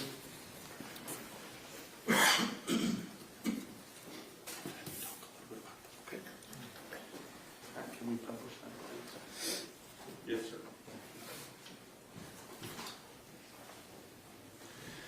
While the computer is doing its thing, let me ask you a little bit. What's the primary road that you are on to get to County Road 3573? 2123.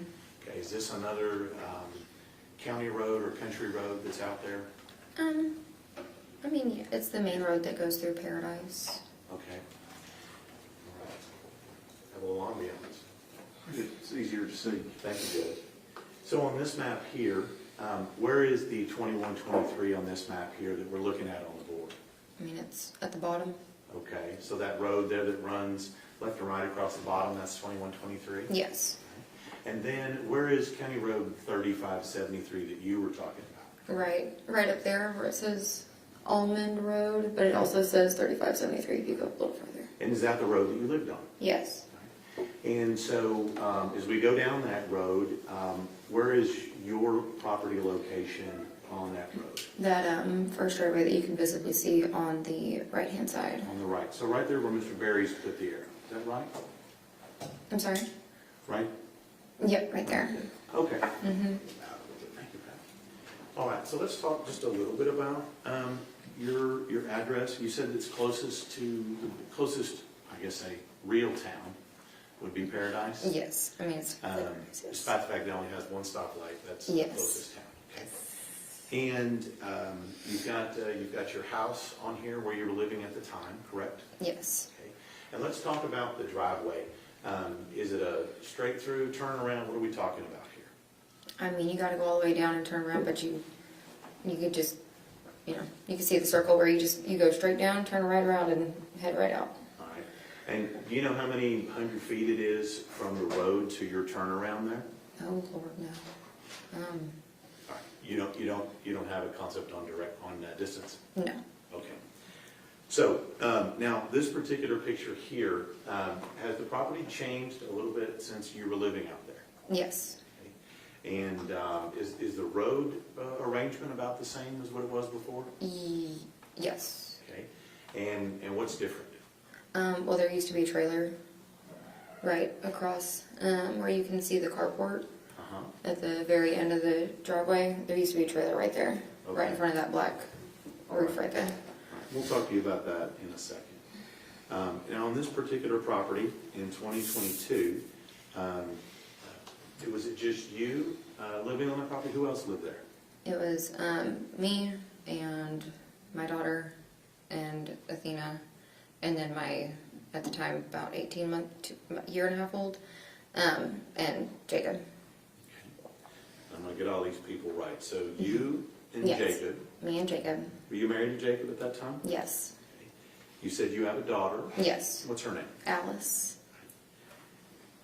And Athena. Yes. And you said you had a youngster. Yes, your son. How old was yours at the time? She was about a year and a half. Busy mom. Yes. Now, let me ask you, on that piece of property, is it just y'all, y'all's family? When I say y'all's family, I mean your immediate family, or are there other people you're related to on the same property? Yes, and then it's us right there, and then my sister-in-law and her husband are right down the hill. Okay. And so on this piece of property, you have essentially, would you say, two families? Yes. Your family with you, Jacob, Alice, Athena, little baby Ursa. Yes. And then on the same piece of property, you had your brother and sister-in-law and their family. Yes. And what about on that road? Are you familiar with your, let me strike that, Your Honor. On this particular road, can you describe 3573 for the jury? I mean, it's a fairly decent-sized cul-de-sac. We all have our little group messenger on there, so we all know each other fairly decently. When you say cul-de-sac, would we also call that a dead-end road? Yes. And so it looks here like you live about halfway down that road, is that right? Give or take, yes. Okay. I think we've already established we're not going to ask you about distances, okay? Yes, thank you. So, but are you fairly familiar with who your neighbors are and where they live? Yes. And let me ask you, do you know the Huffman family? I do, yes. And who are they? Their kids are actually friends with my daughter. Okay. And where do they live in relation to where you are on here? At the very end of the Objection, cul-de-sac. relevance. Sustained.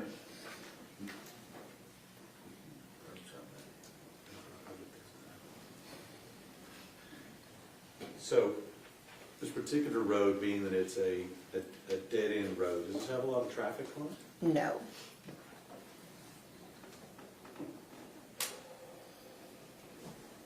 And we talked about your kids. Alice, is she older or younger than Athena? She's older. How old at the time back in 22 was Alice? She was 10. Okay. And Athena, how old was she back in 2022, November of 2022? She was 7. And you said a little Ursa was a year and a half, is that right? Yes. Of the kids, I'm assuming that Alice and Athena went to school. Where'd they go to school? At Paradise. And how did the two girls normally get to and from school? The bus. And let me take you back to November 30th. okay, of 2022. Yes. Anything unusual about that day up until the time the two girls go to school? No, nothing. They get picked up by the bus normally? Yes. Given that it's a 10 and a 7-year-old girl, were you able to get them on the bus at the appropriate time? Yes. Okay. Is that hard sometimes? It's a little rough sometimes. You know how the little girls can be. Okay. And let me ask you, what do you mean by that, about how little girls can be? You know, they like to pick out their own clothes and do their own hair and, you know. May not meet mom's approval. Yeah. But you gotta let them choose their own things.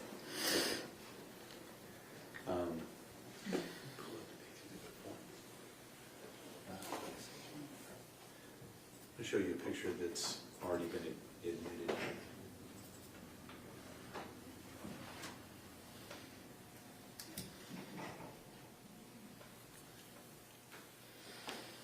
There we go.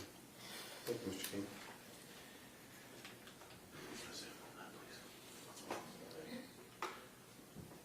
Do you recognize the girl in Taste Exhibit 1?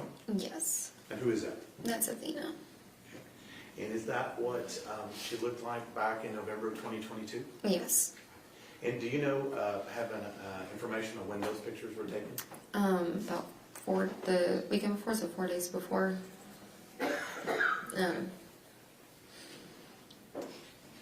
November 30th. Okay. So that particular picture, do you know who took that picture? Her mom did. Okay. And where was she when her mom took that picture? Objection, Your Honor, hearsay. Sustained. Do you know where those pictures were taken? Objection, Your Honor, that calls for hearsay. Sustained. How did Athena come to live with you guys in Cottondale? Her mom was sick and she wanted to stay for the summer, so she came and stayed with us and then ended up staying for the school year. So do you remember what month she first arrived? In May Of? of 22. Where does Athena's mom live? She lives in Oklahoma.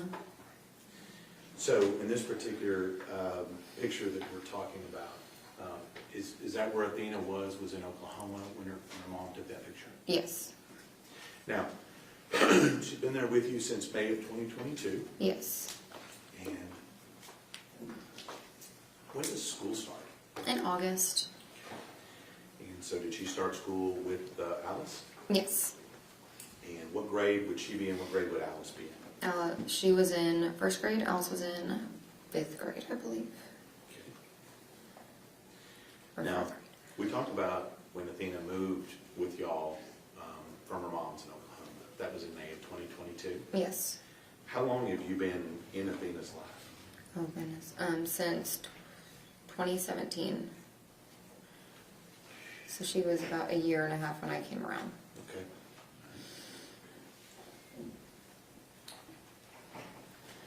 Now, we've seen a couple of pictures here in the courtroom. Athena, this one here, Yes. the red bow. Do you have a favorite picture of Athena? Yes. I'm not going to have you pull it out and show it or anything, but can you describe that picture for us? Yeah. She was very much an outdoorsy kid, and it's her. She's about 5 years old, and her and Alice had been playing outside in the mud all day long, and she comes up to me and she's holding this gross little worm in her hand. She is covered in mud. Like, I mean, head to toe, it's all over her face, and she's so excited to have this little worm. That's my favorite picture of her. That's the one you go to. That's the one you remember. Thanks. Now, I'm going to take you to November 30th, 2022. Okay? If you need a glass of water or anything, it's right there. Okay? That's a Wednesday. And did Athena and Alice go to school normally that day? I think I already asked you that. Yes. And do you remember any particular item of clothing that Athena was wearing that day? She was wearing some jeans with little red flowers on the pockets.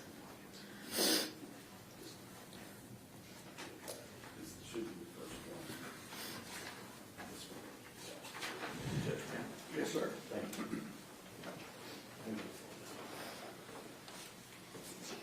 I'll show you what we've marked as State's Exhibit 6. Do you recognize those? Yes. What are those? Those are his pants. Are those the ones that you just told us she was wearing on the day, November 30th, 2022? Yes. And how are you familiar with those? I mean, because they're her pants. They're, All right, let me ask you, do you recognize the size and the style? yes. And do you recognize those as the one that she wore on that day? Yes. Okay. And are those, is that the same thing that you described to law enforcement that she was wearing on that day when she went missing? Yes. I submit States.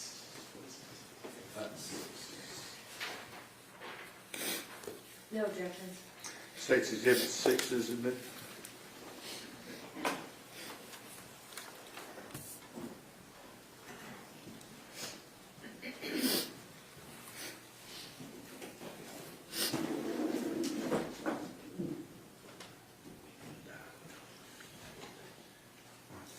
We publish that back.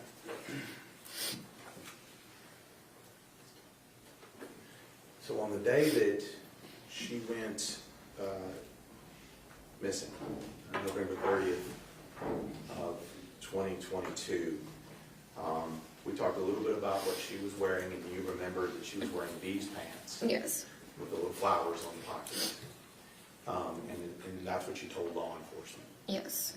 Let's talk a little bit about how we get to that point, okay? What time did the kids get home that day? Around 4:20 is when the bus usually drops them off. And was that normal for them to be home at that time? Yes.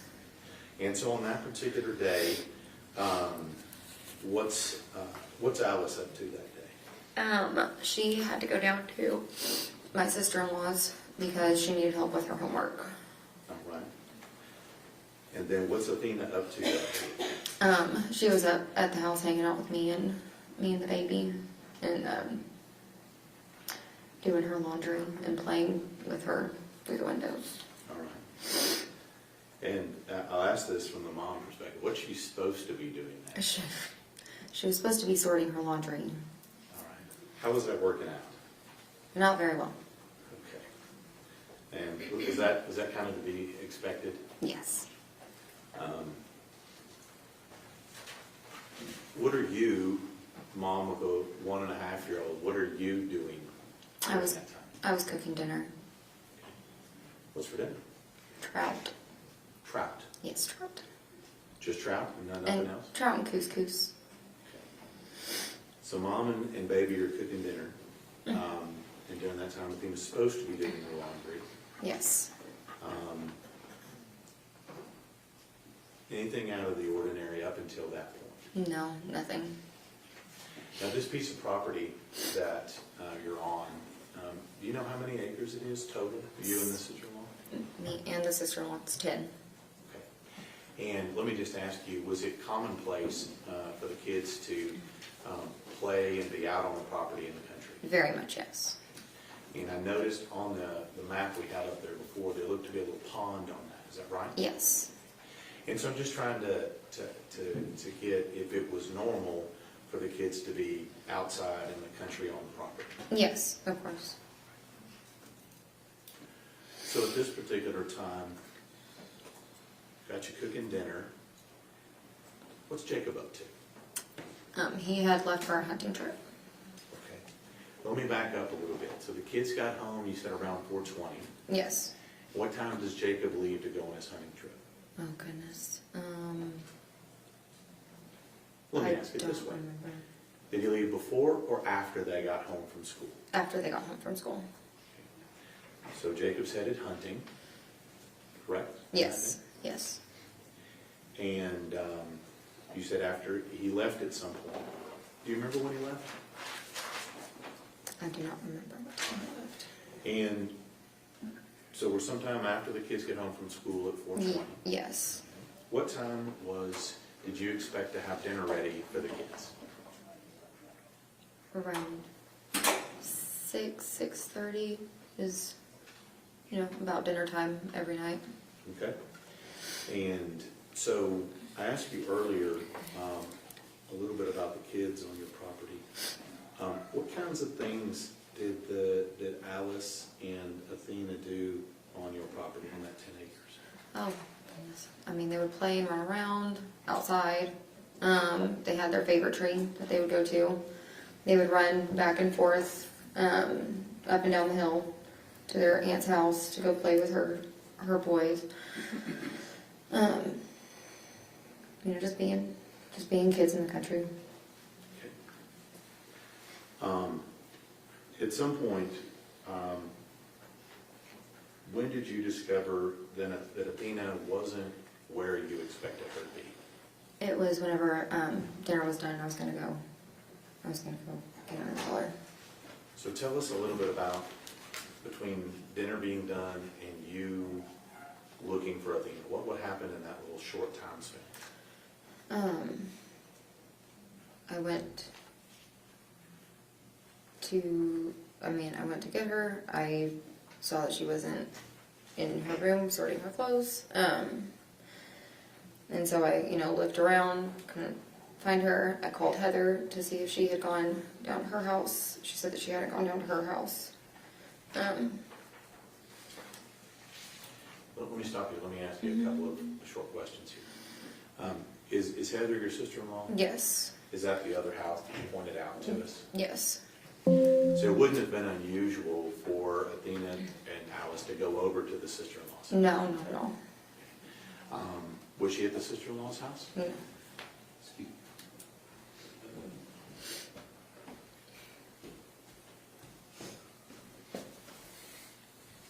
It's always technology.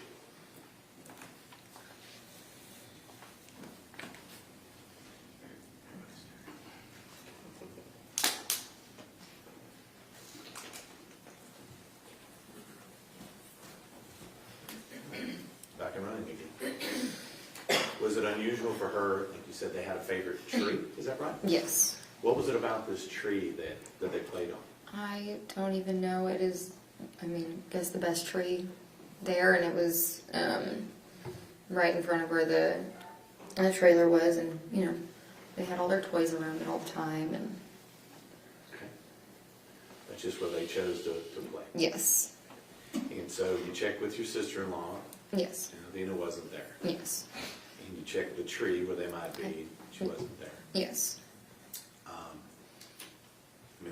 Did you basically just check your entire property? Yes. See if she was there? yes, Was she there? no. So once you kind of figure that out, what is your next steps when she's not where you think she is? I called the police. And do you remember what agency came out? Let me ask you. We have multiple agencies in Wise County. We have the sheriff's office, we have police departments, game wardens, people, highway patrol. Okay. Do you remember which of those agents came out and agencies came out and talked to you? The police department, I believe. Okay.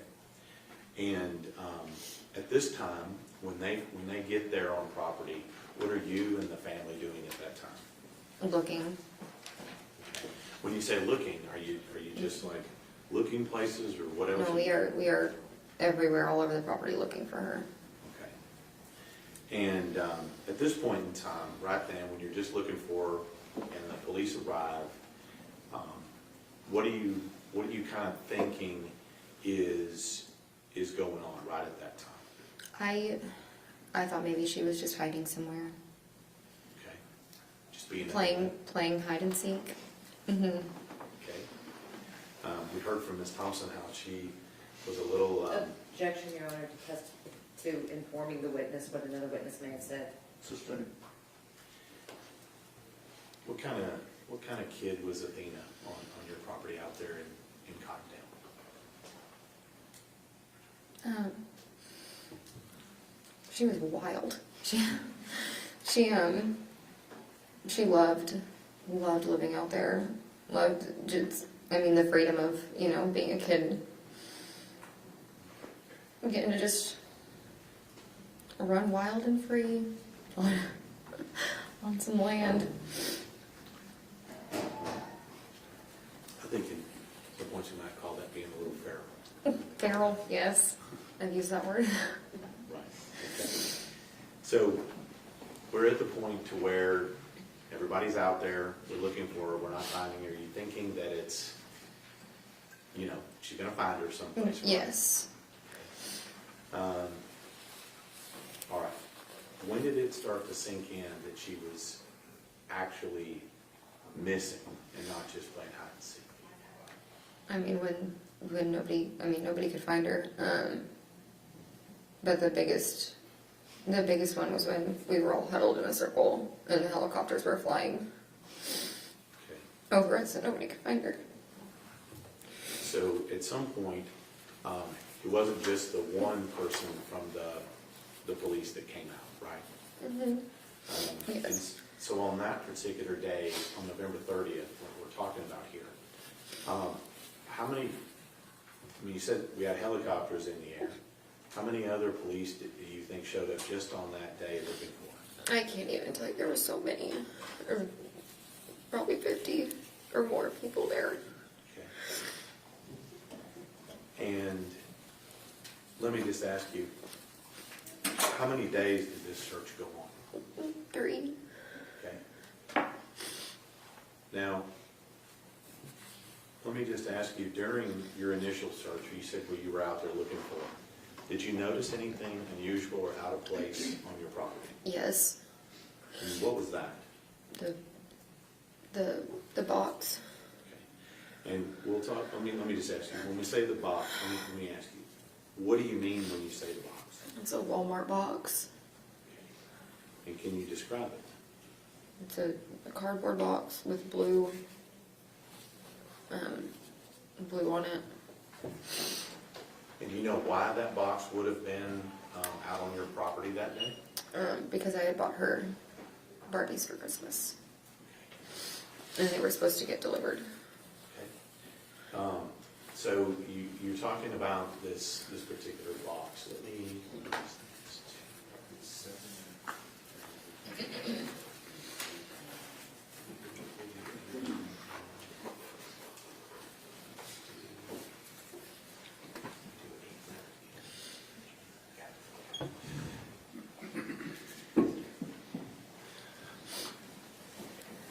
Actually, I'm going to show you States Exhibits 8, 9, and 10. Let me ask you about. Move these out of your way. I'm going to show you States Exhibits 8 and 9. Do you recognize that? Yes. Okay. And what is that? That's the box that got delivered that day. Okay. And whose address is on that box? Our address. Is that the 268 address? Yes. Okay. And who's the person's name that's on that box? That's my name. Okay. And do you know who delivered that box according to it? FedEx delivered it. Okay. And so this box, as you see it in these two pictures, is that what it looked like on the day that you saw it at your house? Yes. Okay. And is that what it looked like when you spotted it when you were out searching? Yes. Let me show you States Exhibit 10. Do you recognize this picture and this what's in it? Yes. Okay. Can you tell us what's in this picture in States 10? That's the front of where the trailer was. Okay. And we talked about this trailer. Was this someplace that y'all were inhabiting, or what was the status? No, we were not living in it. All right. So this was an abandoned. Yes, abandoned trailer. Okay. That was just on the property. Yes. Okay. Let me ask you a little bit. We talked about some of the roads. Do you recognize the road and driveway in this particular case? Yes. These back here. Judge, would ask to admit States 8, 9, and 10. No objection. States Exhibits 8, 9, and 10 are admitted. You give me 8. I'm sorry, miss. Sure.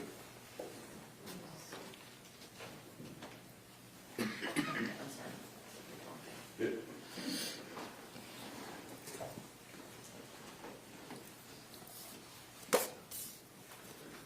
See what the numbers are on. Ask you about those. Okay. Okay. Okay.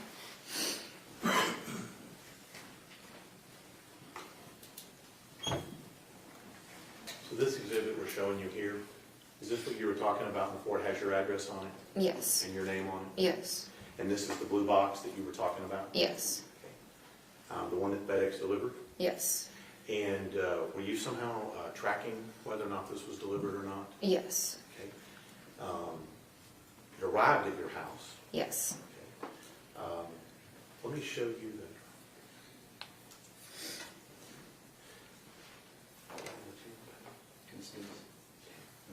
Yeah. I'm going to show you states 10.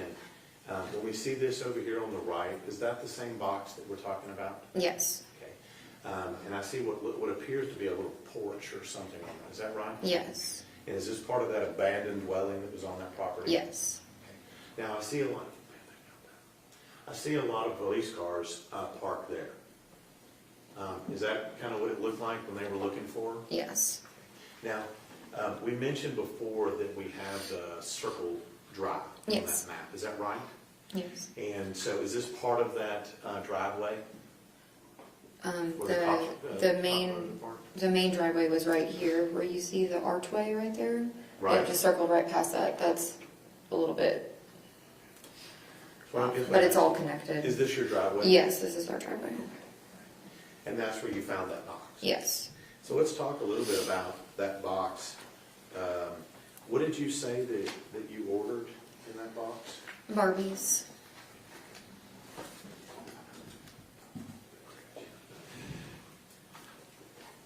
Let me show you State's Exhibit 7.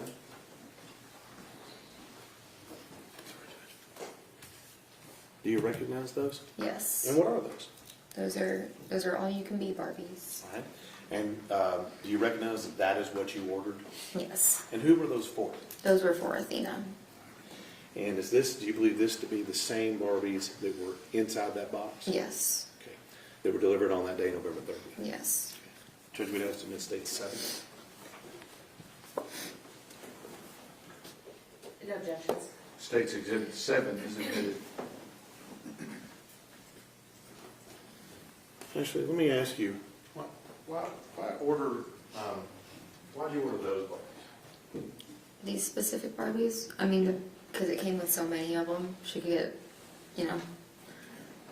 6 Barbies all at once. Okay. And what was the name on those Barbies? They were career Barbies. And who were those for? They were for Athena, For just a present or for some other occasion? for a Christmas present. For Christmas. And that's what was delivered to you on that day? Yes. Now,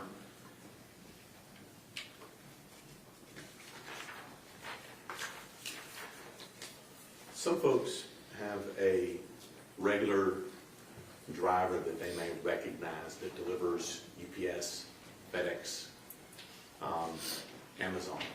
Okay? Do you recognize Tanner Horner as your driver? No. Did you ever seen him before No. that day? No. Ever? No.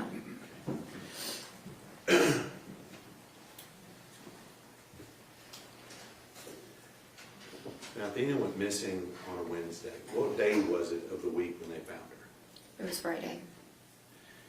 And at some point, I'm assuming you were informed that she was deceased. Is that right? Yes. Who informed you?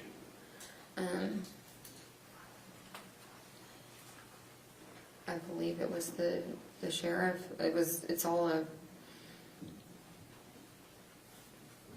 a blur. Do you remember where you were? At the Cottondale Church. And who were you with when you found out she was deceased? I was with Jacob and Maitland. So, Jacob, your husband, Yes. and I didn't ask you, is that Athena's mom? Yes. Okay, Maitland? Yes. And y'all were there in the church together? Yes. Let me ask you a little bit about Athena on that particular day. You had seen her for an hour or so before she went missing, right? Yes. Okay. At any point in time, did she have any injuries on her whatsoever? No. Okay. Did she have any bruises on her face? No. Did she have any bruises you were aware of on her body? No. Did she have any unusual markings, scratches, or anything else on her body? No. So the last time you saw her, would that be what she looked like in the picture we showed you earlier? Yes.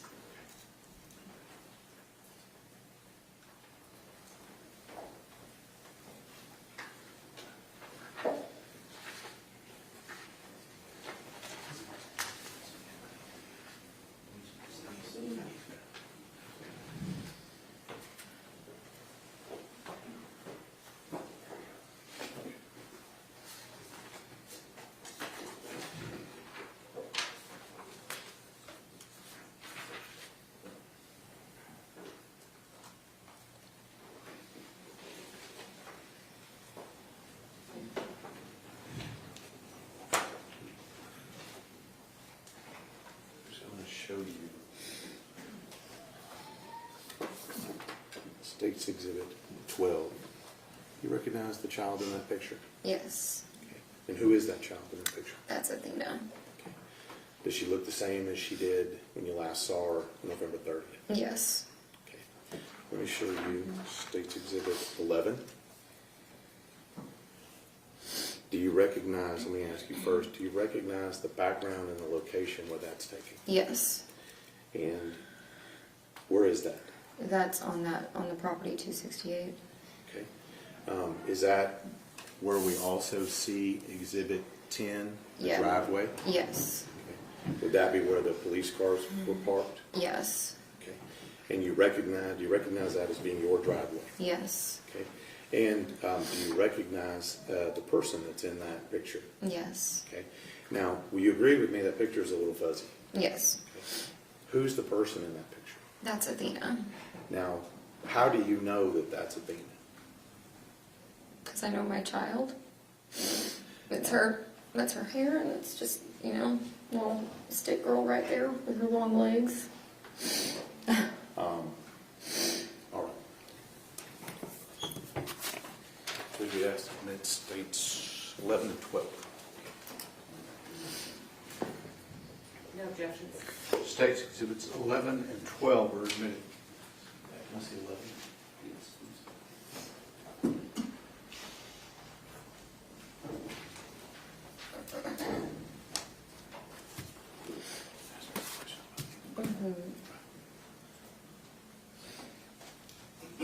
This is on your property? Yes.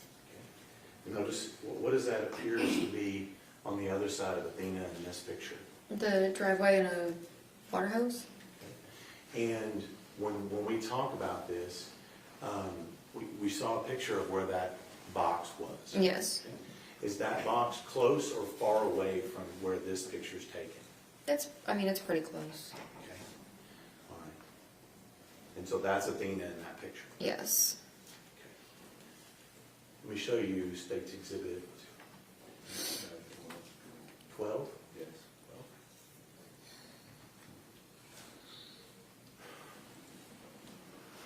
This is what you testified before.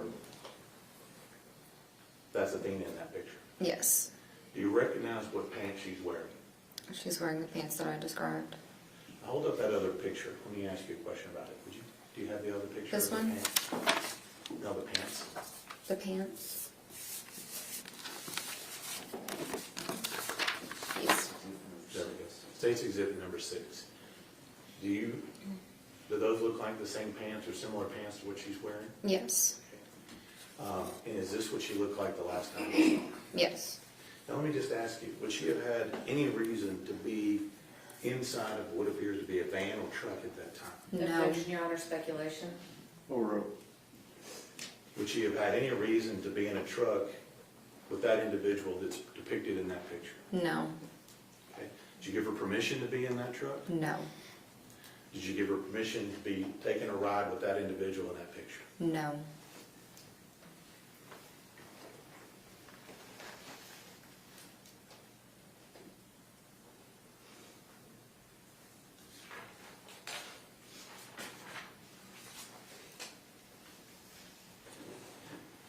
So we find her, you get told on that Friday that she's deceased. Yes. What's your reaction when you find out that Athena's no longer with us? I lost it.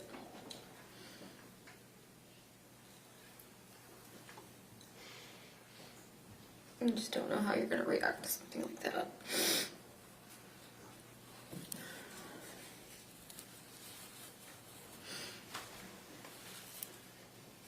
Since that time, Mhm. how has this affected you since that time? I mean, a lot. It's affected me. It's affected my marriage. It affected my children. Let's talk about that. You still married to Jacob? No. You think the thing of being kidnapped and murdered played a role in that? Yes. You said it affected your children. Mm-hmm. Let's talk about Alice. Okay. How did the thing of going missing affect Alice? I mean, she lost her sister in the most horrific way. Even if a delivery driver just drives down the driveway, she's outside, she runs and hides. It's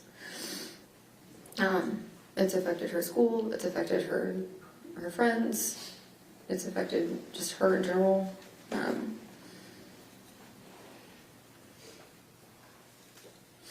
She has nightmares. About her sister? Yes. How old's Alice now? She's 14. And still affecting her? Yes.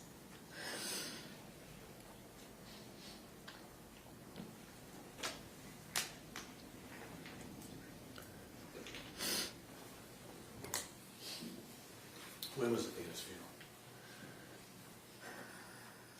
December 6th. That whole time frame is... I've tried to just not think about anything like that. You didn't think about it? I try not to. Let's talk about you. How's this affected you as a person?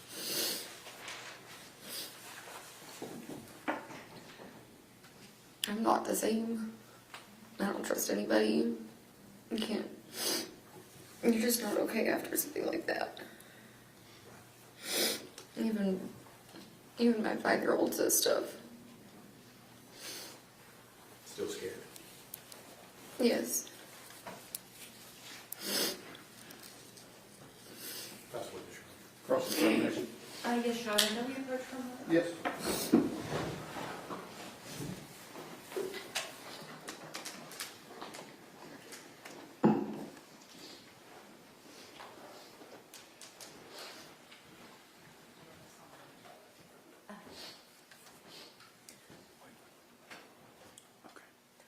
I was gonna say, I have some exhibits that we had a printing snafu, and all I have are the black and whites. If admitted, what we would like to do is get them printed on regular in color. I'd like to display them in color, but I didn't know if you wanted to see them beforehand. I've already shown them to the state. State objects. Wait, so you're gonna admit them in black and white, and then you want to display them in color? Yes. Because they appear on the computer in color. Correct, and then we would like to swap out the black and white for the color because we're getting them reprinted. Okay, so, what we can do is we can have what are they marked as? They're not marked, they'll be defense 1 through 5. Okay, so what we can do.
Ms. Strand, I want to hand you what has been marked as defense exhibits number 1 through 5. If you take a look at those, please. Yes.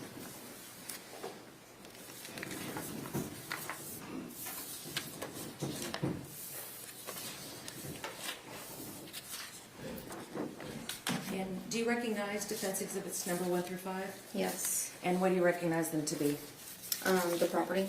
And this is the property that you were living on at the time of Athena's disappearance? Yes. Defense offers defense exhibits 1 through 5. Have you shown them to the Yes. state? I will show them again.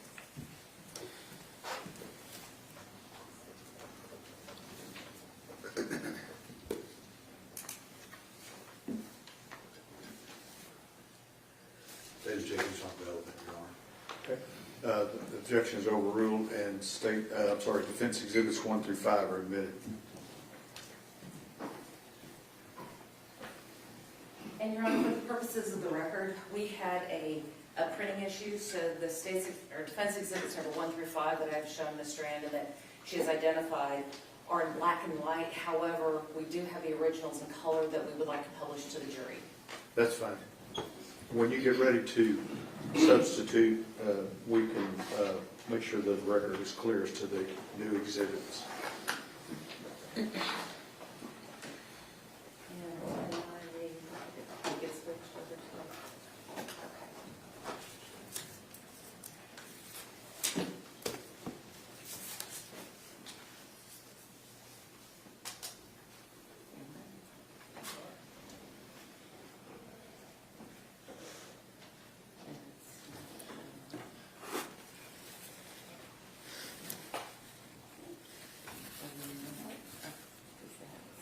I'm sorry, Your Honor, I'm having technical difficulties. Take your time.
Mr. Goble, I think the power cord may have come loose just to be on the safe side.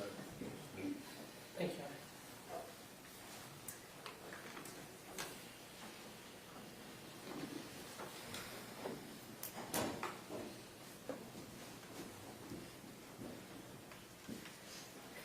Ms. Strand, what do you recognize defense exhibit 1 to be?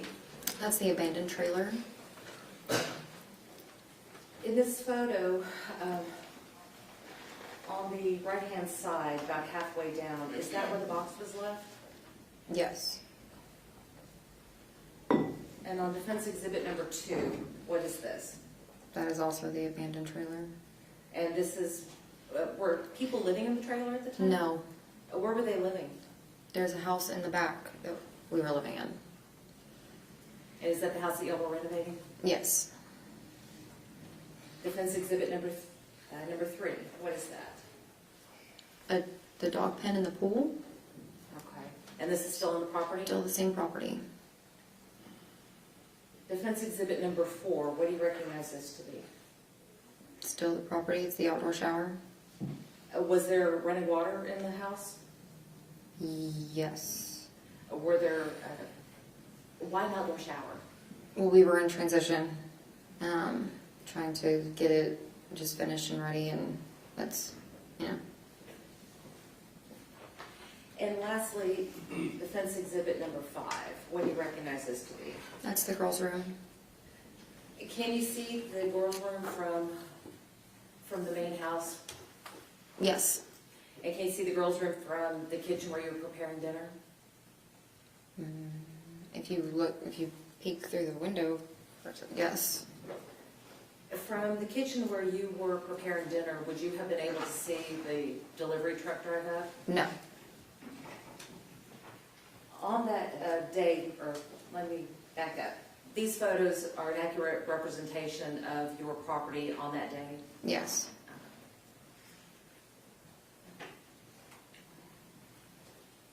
I have nothing further, Your Honor. Redirect. None further on. May this witness be excused subject to any potential recall? Yes, Your Honor. Yes, Your Honor. Thank you, ma'am. You may step down.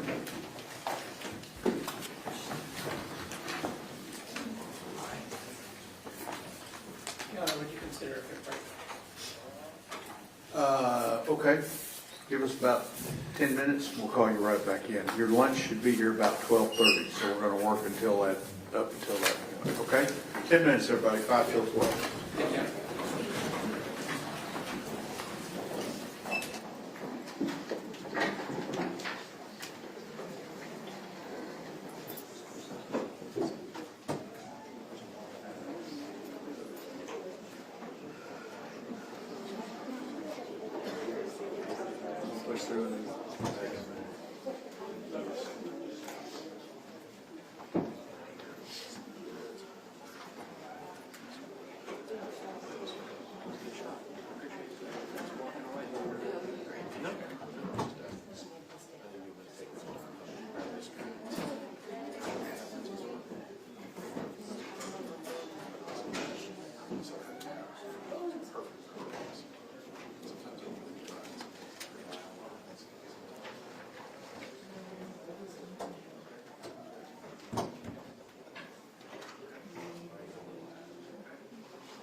Revealing all kinds of stuff. Police reports. Tell us.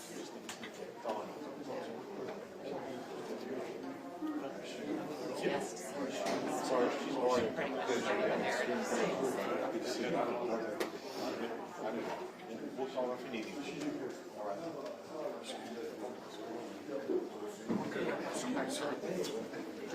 Statements.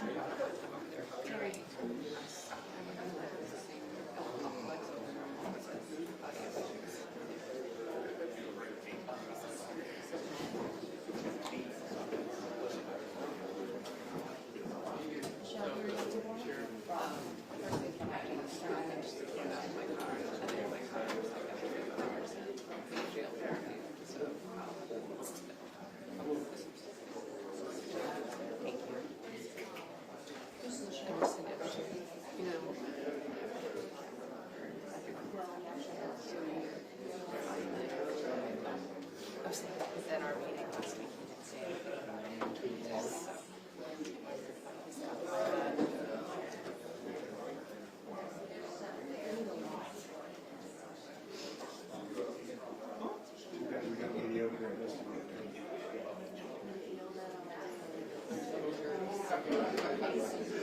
Aken be back tomorrow. Shrug.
No, they love candidates anymore, but it is a little bit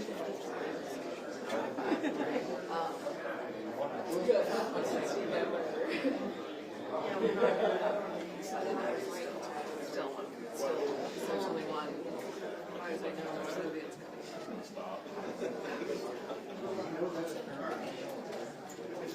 Who are you in? She's come up to the office.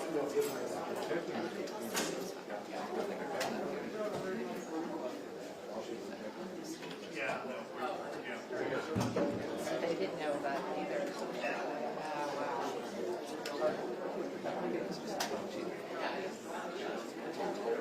Right. I know it's over there. Yeah, that was coming.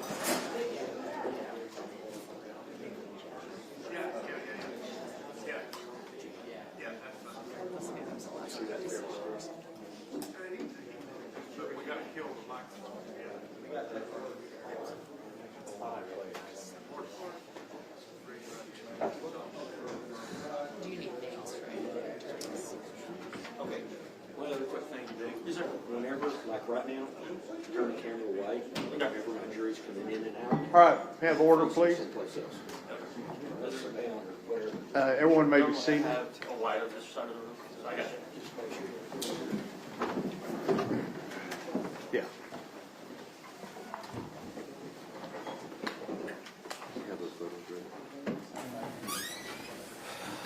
All right, The defense has requested some testimony outside the presence of the jury with this next witness, when the witness has been sworn. So, state may proceed. Or what, you have, okay, let me, what are we doing? Your Honor, the state had shown us some exhibits yesterday that they anticipate Sheriff Aken will be testifying about. Okay. And rather than taking him on voir dire in front of the jury, since the jury was out, we can go ahead and basically do our voir dire on those photos now. Okay, so the defense is satisfied as to what exhibits the state wants to introduce through this witness. You just want to ask him some questions. Correct. Okay, all right, Ms. Anderson, now I know what you're going. Okay, go ahead. I will need the exhibits from the state. Here's all of them. Oh. I think they're only addressing the first set.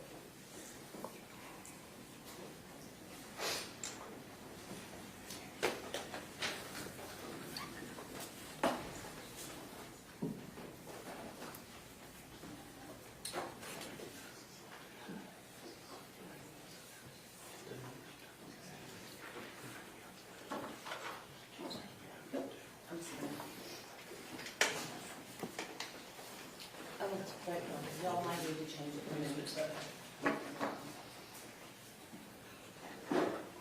I don't need it for this purpose, but the state may need it for their direct. Okay, but we need to take this one down. Mayor, first the witness. Yes, ma'am, absolutely. And we don't need the lights off, it's just, perfect. Sheriff Aken, how are you doing? I'm doing well, thank you. Sheriff Aken, I'm going to hand you what has been marked as State's Exhibits number 13 through 21, and ask that you take a look at those for a moment.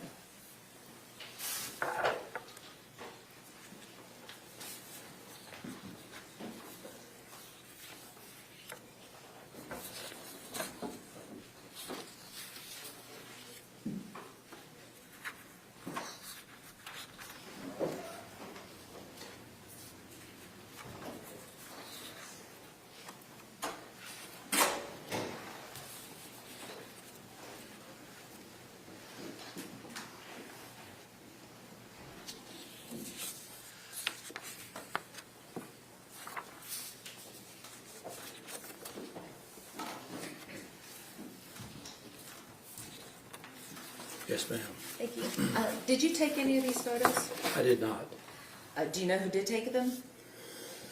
I think some of those may have come from a video. Did you take that video? No, I did not. Do you know who did take that video? I do. And who took that video? The defendant. The defendant took the video? That's what I'm thinking. It was in the vehicle that he was driving. So this came from the camera that was on the truck? Yes. Okay, so you're not saying that Tanner Horner took the video Well, himself? he was driving the vehicle that had the camera. Did you prepare these documents? I did not. Did you take the still shots? I did not. Other than looking at these photos, do you have any knowledge about their origins, creation, anything like that? Well, all the images, I remember those days and those times and the things that are going on there. So that's the way it was that day. Were you in the truck? I was not in the truck. So these are not based upon your perceptions, are they? They're based upon what was filmed by someone else. Well, it's my perception as well because I was there. And so I do see exactly what was going on that day. So I recognize the accuracy of those images. Okay, so who is that in State's Oh exhibit my number goodness, 21? I can't tell who that is. I think I know. That may be one of my deputies. Maybe one of them? Maybe, but And- it's really kind of foggy or fuzzy there. I can't tell, but that's our marked unit there. And we had these toilets there as well. What So time I of day remember- was this taken? I don't know for sure. I think probably it's maybe morning time. And I would think probably it's on the day of December 1st, I would think. On State's Exhibit number 20, what time of day was that taken? Well, it's probably about the same time. Same time, looking at the clouds and the light, probably about the same time. State's Exhibit number 18? Yes, Can you ma'am. identify anybody in that? I recognize the vehicles, and we had so many people there helping. So I recognize those vehicles and how difficult it was to get up and down that road because of all the people who were coming there to help. And what time of day was that taken? I think that's probably about the same time. Again, looking at the clouds and the light. State's Exhibit number 19, do you recognize anybody in that? And can you identify the people in it? Well, there is an entrance there to Athena's house, and those are some volunteers who had come to help. And I really can't tell at that distance exactly who they are, but they're people who came to help. And you didn't take this picture either? No, ma'am, I didn't. And what time of day would this occur? This is going to be about the same time as that one. But you don't know for sure, do you? You're just guessing? No, I'm not really guessing. I think that's based on some knowledge there that's probably about the same time. And you It's coming from a moving truck. So you said probably at the same time, but before you said you didn't know what time that was. Well, I don't, but I know it's about the same time of day. Okay. Whose car is that in State's Exhibit number 17? Well, that's one of my deputies' Do you know which cars. deputy? No, One at a time, everybody. One at a time. I don't. Okay. In State's Exhibit number 16, whose vehicles are those? Those are the vehicles of the people who came to help us. And what time of day was this one taken? Again, it's about the same time. And Again, I would say mid-morning probably on the 1st Okay. of December. State's Exhibit number 15. Yes, Which ma'am. property is that? Obviously, it's a T.R. Murphy ranch, and I know that's out on 2123. It's not too far from the entrance that goes on 3573, where the Athena's house was. So this is on the farm to market road. Do you know who owns that property? I do not know. State's Exhibit number 14. Again, you didn't take that photo? No, ma'am, I didn't. And you didn't prepare that photo? No, ma'am. That photo was taken from a vehicle and the video on the vehicle, right? That's correct. Okay, and you did not have access to that video, did you? No, I've just seen the video. And you weren't on the truck when the video was taken? No. Okay. Whose vehicles are those? Well, again, that's that same deputy's vehicle that's parked there that you showed me just a minute ago, and these are probably some of the same people who came to help us that day. And lastly, State's Exhibit number 13. Whose vehicles are those?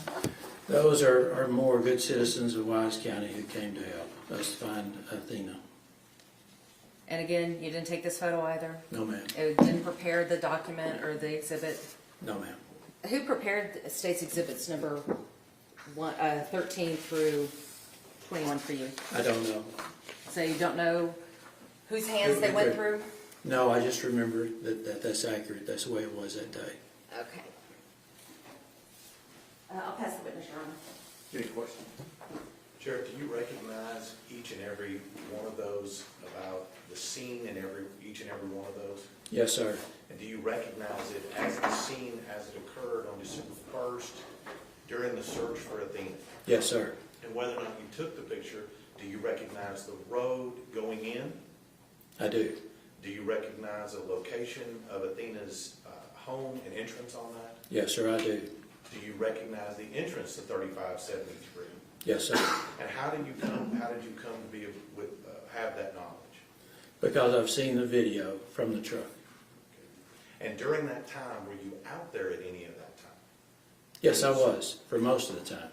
And are these an accurate depiction of the scene as it occurred on December 1st, 2022, when you were out there? Yes, sir. So regardless whoever took these, you can testify that that was the scene at that time on that day. Yes, sir. Nothing further. Ms. Anderson? I have nothing further, Your Honor, but I do have argument. I'm ready to hear Your Honor, yes, see the photos. We had a lot of probablys. It probably was at this time, it probably was on this date. Sheriff Aken is not testifying from what he knows, but what he was given by someone else. He said that he was out of the scene, but he couldn't identify the cars, couldn't identify the people. He did prepare these. So the only thing that he can testify to is that this is what he saw on a video. He can't testify that he was on the scene when this occurred. He cannot testify he was on the scene when any of these occurred. And so whether or not this, we would concede that this represents what happened when these photos were taken, but Sheriff Aken cannot testify that these are accurate when he was out of the scene, because he wasn't there when these were taken. Those objections are overruled. You can have a running objection throughout this testimony in regard to states, if they offer states exhibits 13 through 21 in the presence of the jury. Both sides ready for the jury? Ready for the jury, Your Honor. Y'all ready, defense? Yes, sure. Okay.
All right, everyone may be seated.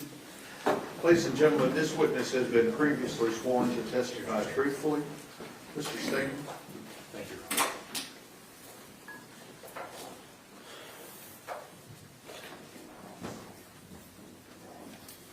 Sir, would you state your name for the jury, please? Lane Aken. And when were you the sheriff of Wise County? I was sheriff in Wise County from 2016 through December 31st, 2024 at 4:30 p.m. Sheriff, could you check, see if that microphone's turned on for me? Pull it out.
Everybody's having problems.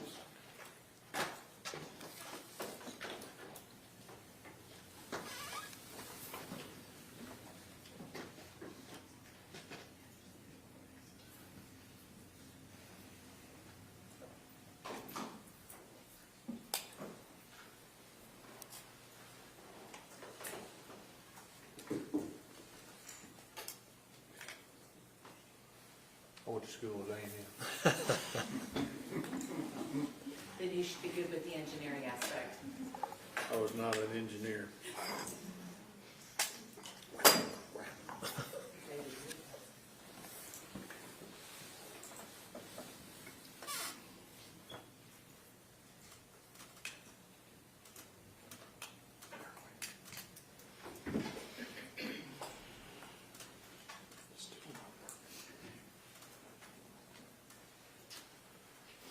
You're gonna have to speak up. Yes, sir. Sheriff, you have your marching orders now. Lane, were you sheriff back in November of 2022? Yes, sir, I was. So you're prepared for these questions. I'm going to refer to you as sheriff. You okay with that? Yes, sir. So during this time before you were the sheriff of Wise County in 2016, were you also in law enforcement at some point in your career? Yes, my career in law enforcement started in 1974. And so from 1974 till you retired in the end of 2024, Yes, sir. You maintained a peace officer license in Texas? Yes, sir. And I'm going to fast forward you here a little bit. And at some point, were you promoted and made a Texas Ranger? Yes, sir. When was That was in 1987 at November 13th, 1987. Notice you remember that day. Yes, it was cold. Right. And at that point, how long did you serve the state of Texas as a Texas Ranger? It was 16 years as a Texas Ranger, 16 and a half. And did you retire at some point from being a Ranger? In 2003. Now, during your career, and just so we know a little bit about your experiences, did you have any big cases that you handled being a Ranger? Yes, sir, there were several. Okay.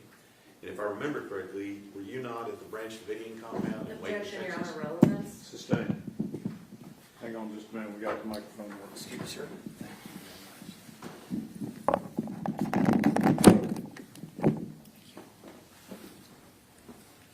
Good. Yes. And during your time as a Ranger, did you ever have a chance to have any training experience in missing persons? Yes, sir, we did. And so when you started being sheriff in 2016, did you go directly from being a Ranger to being a sheriff? I noticed there's a little gap in the middle. What were you doing in that gap? Well, there was a part of my career that I was an enforcement captain for the sheriff's office, but I also worked for AT&T for 10 years on and off. But during that time, I was also a reserve for the Rangers as well as for the sheriff's office. So you got back to being a sheriff back in 2016. Yes, sir. All right, and let's just talk just a little small amount about missing persons. In your time as the sheriff in Wise County, did you ever have a chance to be a part of any investigations where a child had gone missing? Yes, sir. We've done that several times, and even so when I was a highway patrolman and as a Texas Ranger. And based on your training experience, what's the most likely scenario when a child is gone missing for a short amount of time? Well, that child's going to be at home, close to home, under the house, under a bed, just any number of things. It's always, most always, it was some good news that we find that child. All right. And did that happen from time to time in Wise County as well? Yes. And then, if the child is not found soon, in a short amount of time, what's the most likely result of that? Well, anytime we have a situation where a child is missing, we spend a lot of time right there with the family looking. We're looking, and we've got a lot of folks who come and help, especially with now that we have the internet that can bring people together to look for these folks. So usually we spend a lot of time with the parents and the family. But as time goes on, you realize, because it starts out, you're doing the search. The search is right here. Everybody's focused on searching. But then as time goes on, we're not finding that child, especially if it's cold outside, any other difficulties there are. So the investigation starts right here, down here. And as time goes on, that investigation increases, because you know that we've got a problem, because this child is lost or is missing. And it is the worst thing that you would think might happen, but that someone has taken that child. So I'm going to take you back to November of 2022. When did you first hear the name Athena Strand? That was probably about 7 o'clock on the night of November 30th. All right. And as sheriff of Wise County, is that where Athena went missing in the Cottondale Paradise area, is that covered by the sheriff's office at that time? Yes, sir. And we have other places in the county, cities and other things that will be covered by police departments, but this was covered by the sheriff's office. Yes, it's the rural part of Wise County. And so at 7 p.m., you hear about Athena Strand. What does the sheriff do as an initial response at this time?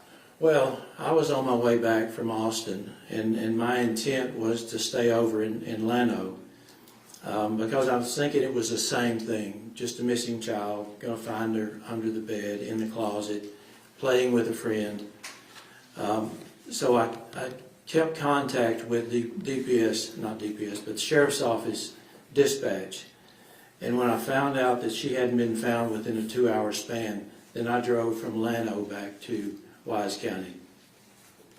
And during the entirety of this investigation, were you pretty much on scene during all of this investigation? Yes, sir. And I want to give the jury a picture, Judge Matt. Yes, sir.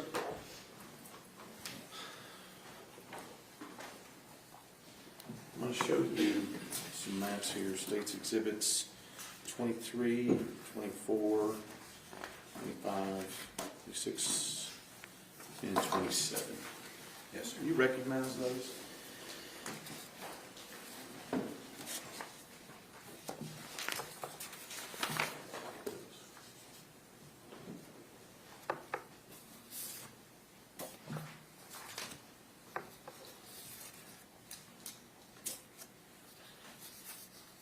Yes, sir, I do. Okay. And can you give the jury a general idea? What are we looking at here? These are the photographs regarding the mapping and the roadways right close to 3573 in that area of Cottondale. All right. Now, are you familiar with this area during your time as sheriff? Yes, sir. Okay. And do you believe these maps accurately represent the surrounding roads and cities, towns, and things in that area? Yes, sir, that is accurate. And is this the area in which Athena Strand went missing? It is. All right. Judge, we'd have to ask to admit 24 through 23, excuse me, through 27.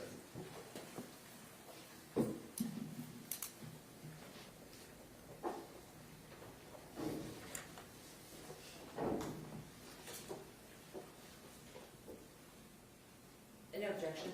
States exhibits 23 through 27 are admitted. Sheriff, I'm not going to get too deep into this. We've got a little information already. Let me show you 23. Yes, sir. And can you just give us an idea in from where we are right here today in the courthouse, where Cottondale Paradise is in reference to where we are in Tarrant County? Well, it's northwest of here, probably by road. I would think it's about 35 miles from here to there. In this area that we're talking about, Cottondale Paradise, and is that urban or rural? That's rural. Okay. So would I be right to assume it's post oaks and mesquites? Yes, and cedar. And cedar. Okay. Now, on this particular location here, as we go between the towns of Cottondale and Paradise, what's the primary road that one would use to go between Cottondale and Paradise? 2123. Okay. And is that a farm to market or a county road? It's a farm to market. Okay. And let me show you.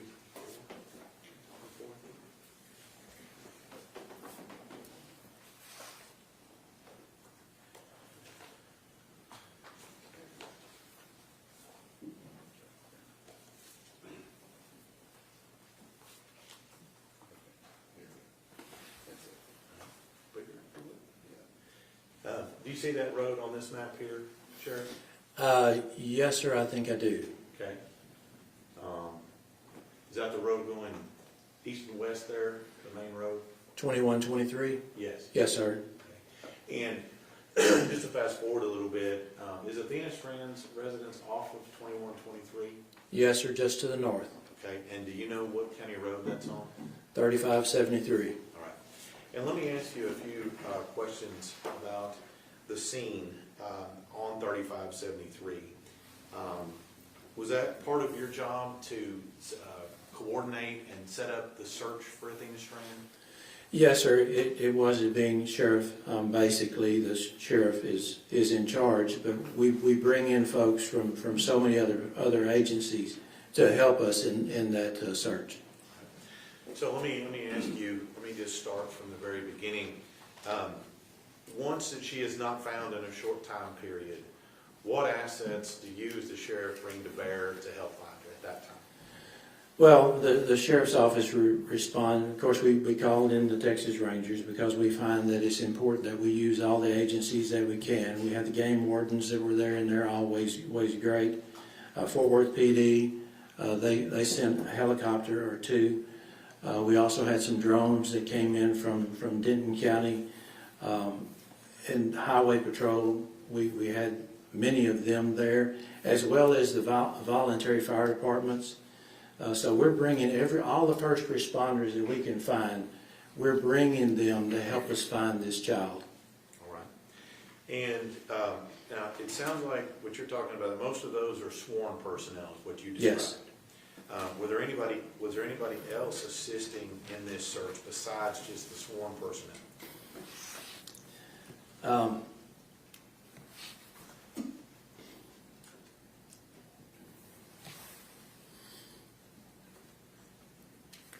I'll never forget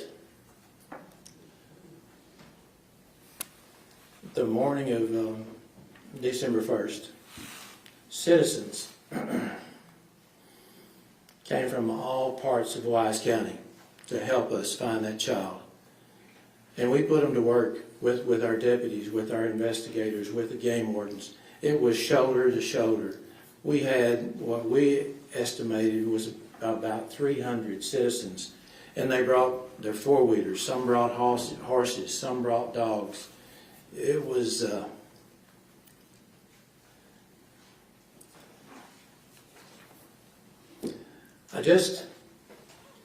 I appreciate the fact that so many people came out there to help us that day.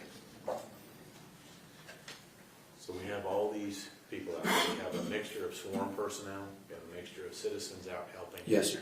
And were you on that scene frequently? Yes.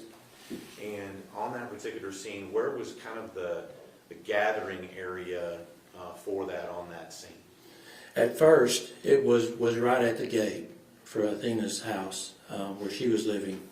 But as time went on, we moved it over to Cottondale to the firehouse there, the volunteer fire department. Let's stay focused on 3573 here for a minute. Okay. Are you familiar with what the scene looked like at that time? Yes, sir.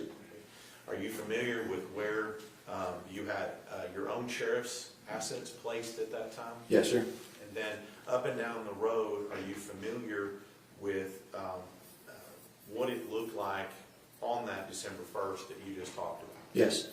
And if we were to look down this road, if we were to go back to December 1st and look down this road, what would we see as we were driving in to Athena's road? We would be seeing those citizens in their vehicles that I was just talking about.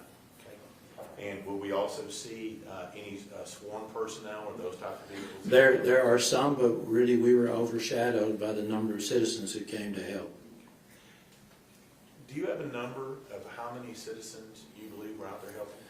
Well, we had the EMC helping us, emergency guy, Cody Powell, and he numbered 300. These are just citizens? Yes. In addition to your law enforcement? Those who actually registered, because some came on without registering. So 300. So let me just go through here, and I want to show you some pictures here, so we'll get a little bit of an idea of the scene.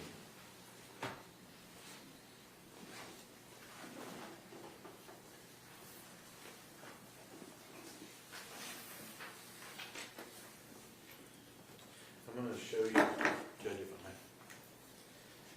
States 13 through 21.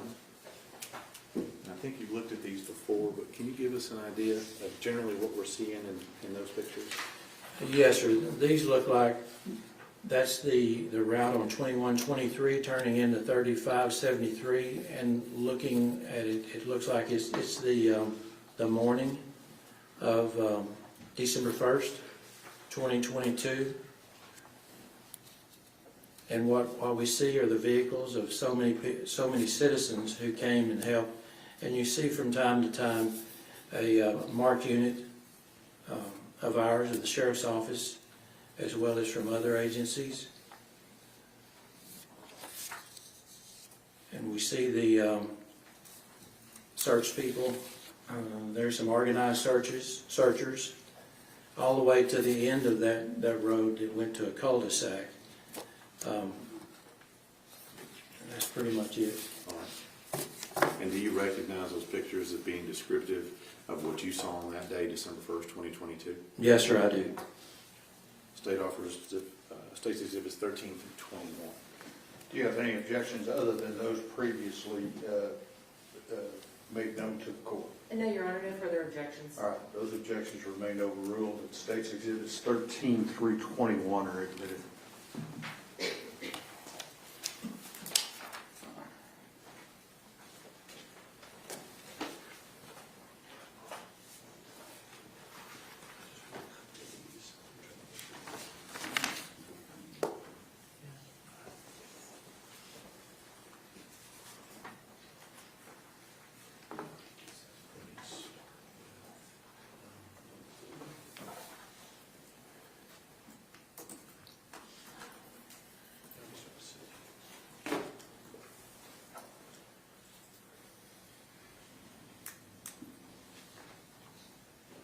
Sheriff, I'm just gonna, you said there were some things about marked units. Yes. Is that what we see here in State 17? Yes, that's the unit of one of our Wise County deputies. Okay. And is that the entrance to 3573? Yes, sir, from 2123. Okay. Let me show you 18 and 19. Let me just stop you right there. Do you recognize this as what you were talking about earlier? Yes, that's the entrance to the Strand home, and that's where we kind of set up our command post. And is that what you were describing to me as the people out there helping? Yes. And are these the vehicles that you're talking about here as well? Yes, sir, they are.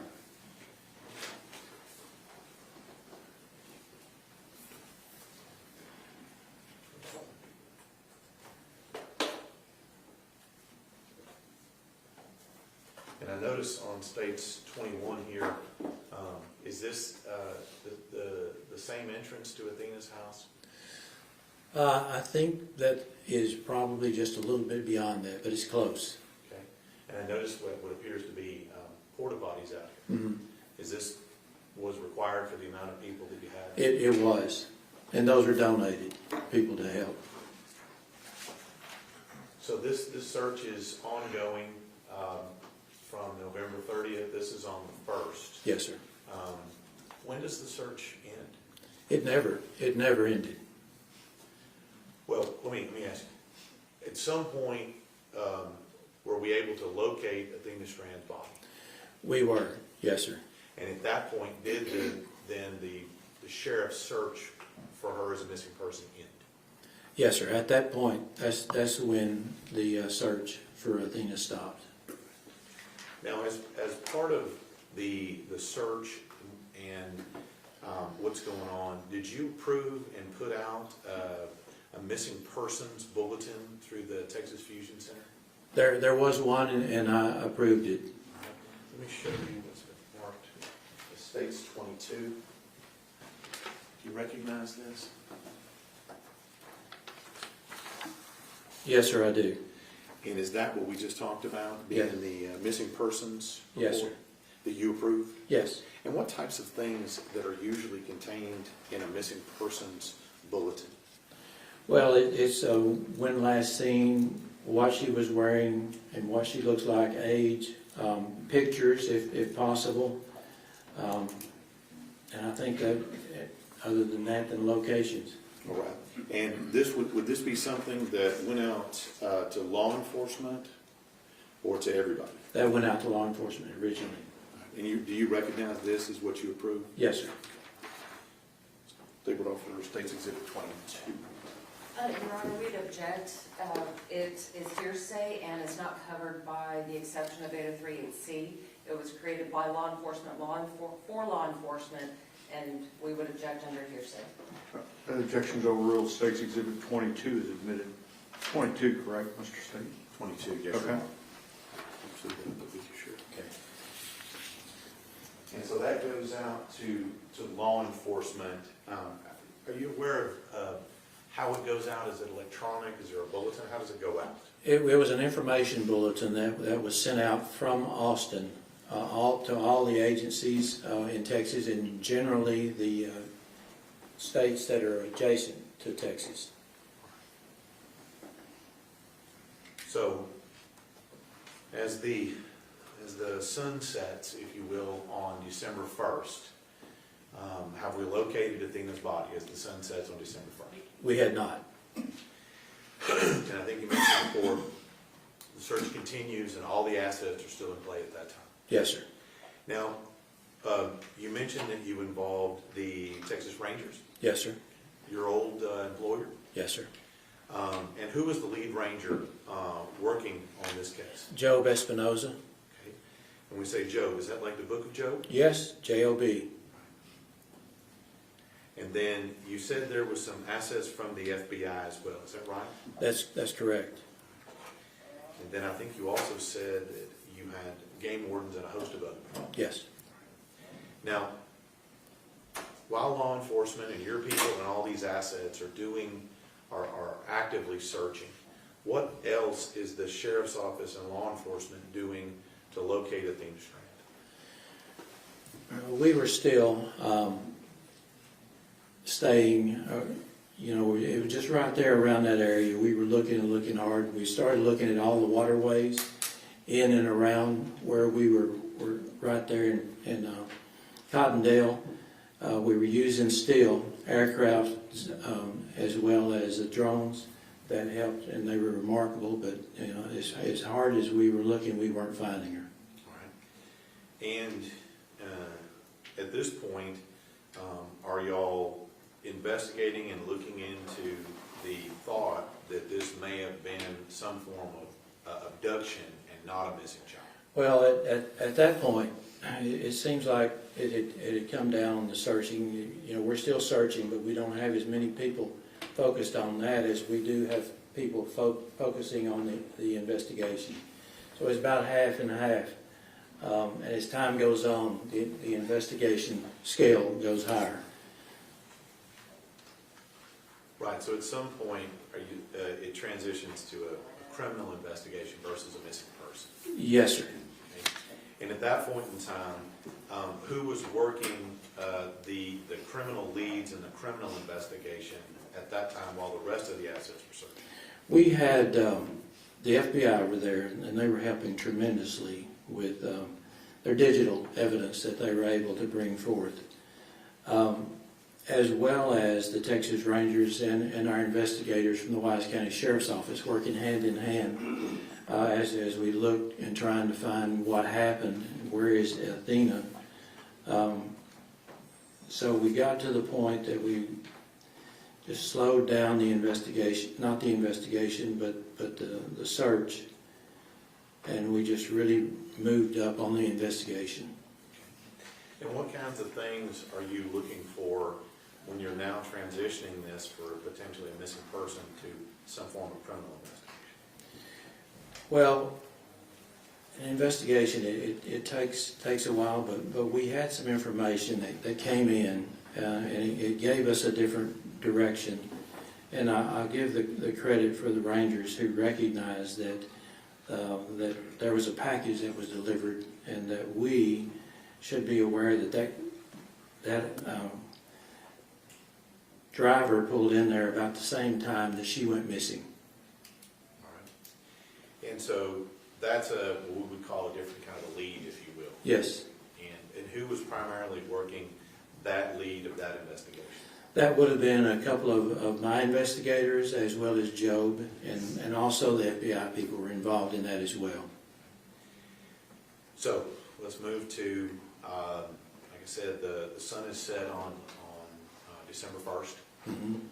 The sun rises on December 2nd.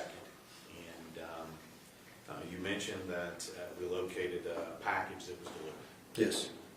And that the Ranger and FBI are working on that. Yes. So when the sun rises, what is the Sheriff's Office still doing now? We're on day 3 of the search.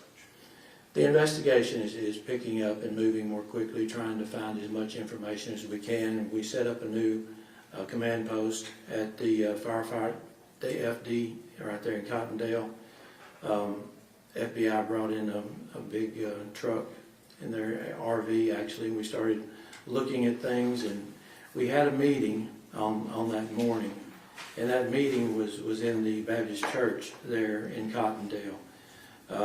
So there were, I don't know, probably 30, 35 investigators, as well as some of the deputies who were there as we were looking at all the leads that we had.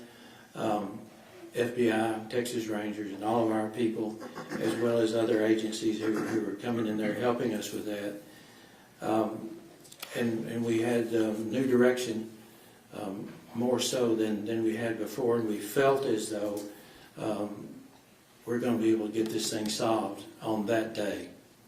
All right. So let me ask you, who was able to locate Tanner Horner as the operator of the FedEx vehicle that day? I know that Job, Ranger Espinoza, I know that he was... Your Honor, I'll object to anything that Ranger Espinoza said. You did not testify to anything that anybody told you, Sheriff, but you may testify as to who was there.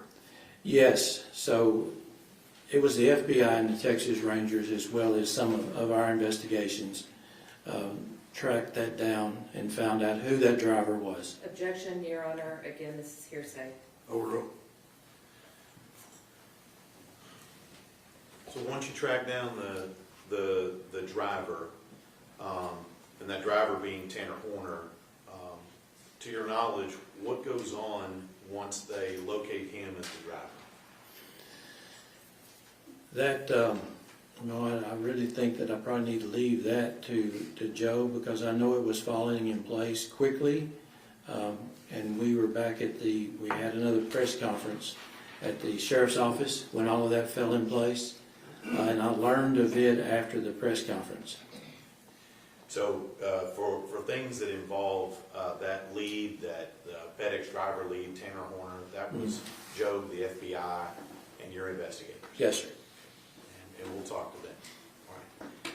So at some point, when did you first learn that Athena's body had been located?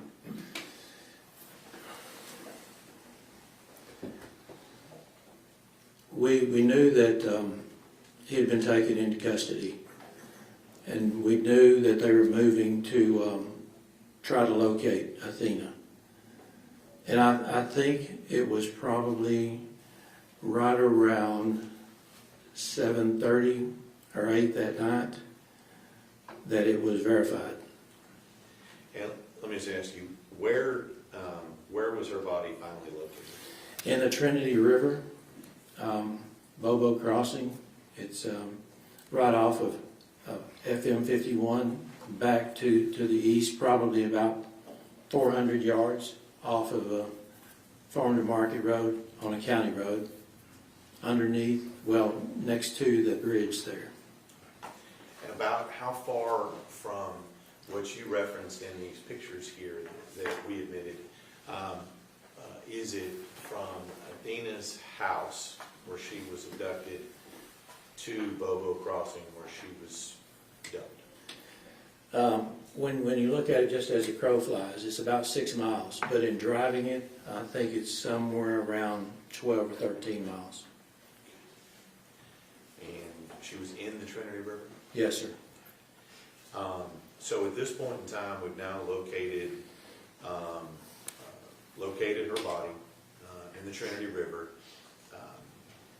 Do we have some form of CSI or body recovery team going on at that time? Yes, we did. We had CSI from the sheriff's office as well as the FBI working hand in hand. So let's fast forward a little bit. That group gets her body recovered from the water.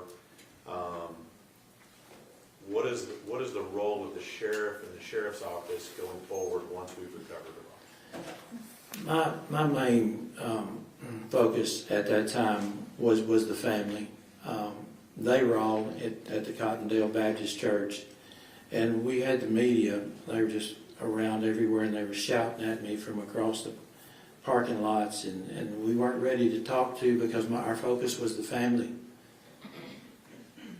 Right. And I'm assuming at some point when you say the family, were you the one who notified the family?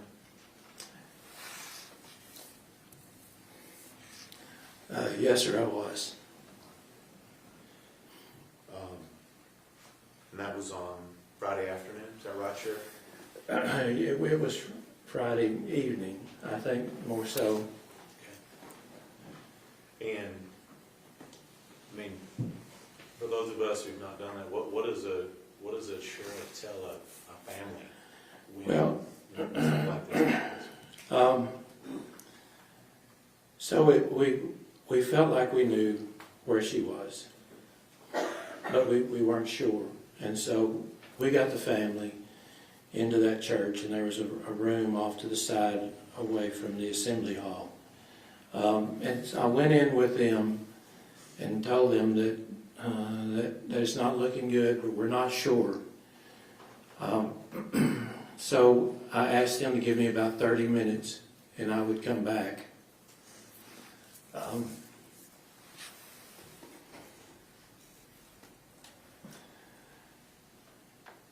That I could bring the truth back to them and what the findings were.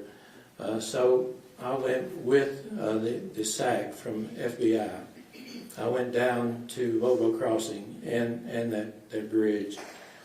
And we both went down to the river, and that allowed me the opportunity to tell them exactly what was true. It's something it's really hard to do, but my focus was that family. I wanted them to know before any of the media. I wanted them to know, and so that gave me the opportunity to go back and have that second meeting with the family.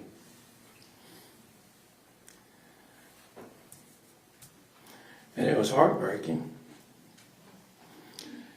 And they were just devastated.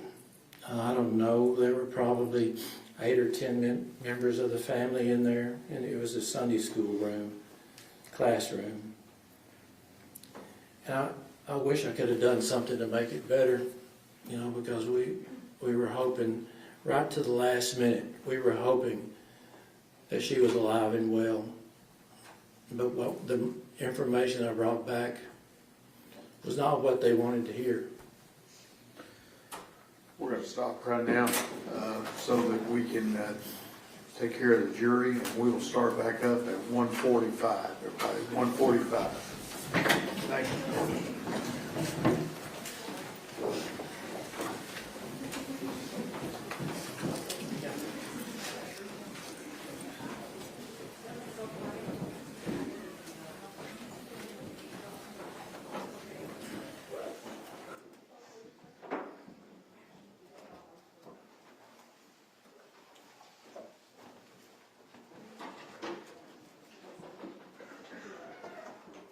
We'll be in recess. Thank you.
How many addresses?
I always, if I go in yours, I put it back down.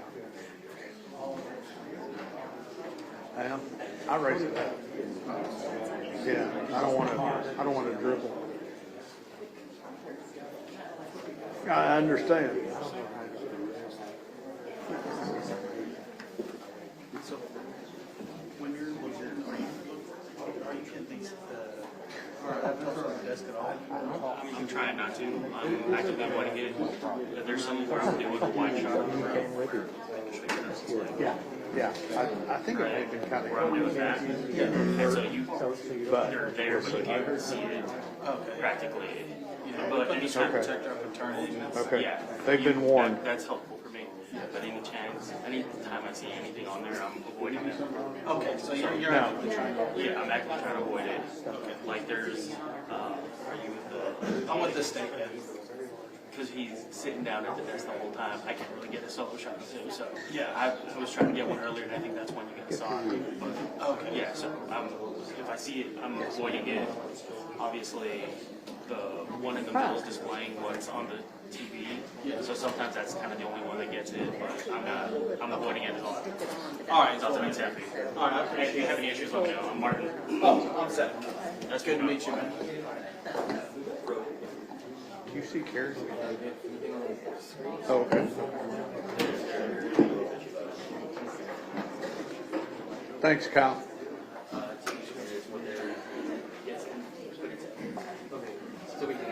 The TVs.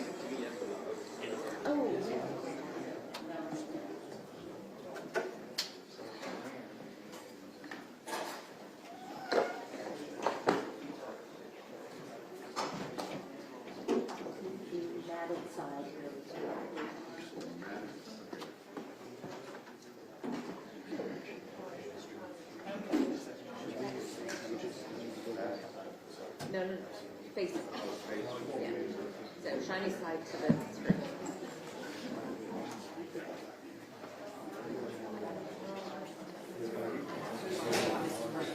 Yeah. I think we're good. Dial down. You ready? Experience. I can appreciate that one. Yeah, I keep that stuff, so Bobby just wanted to look at Isabel and Pat. Gotcha, okay. All right, are both sides ready for the jury? Yes, sir. Okay, all right, let's go.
All right, everyone may be seated. Good afternoon. We are ready to proceed. State may proceed. Thank you, Your Honor. Pass the witness. Oh, that's the witness. Ms. Anderson. No questions? May Sheriff Aken be excused. Yes, sir. Any objection from the state? None from the state, Your Honor. Thank you, Sheriff.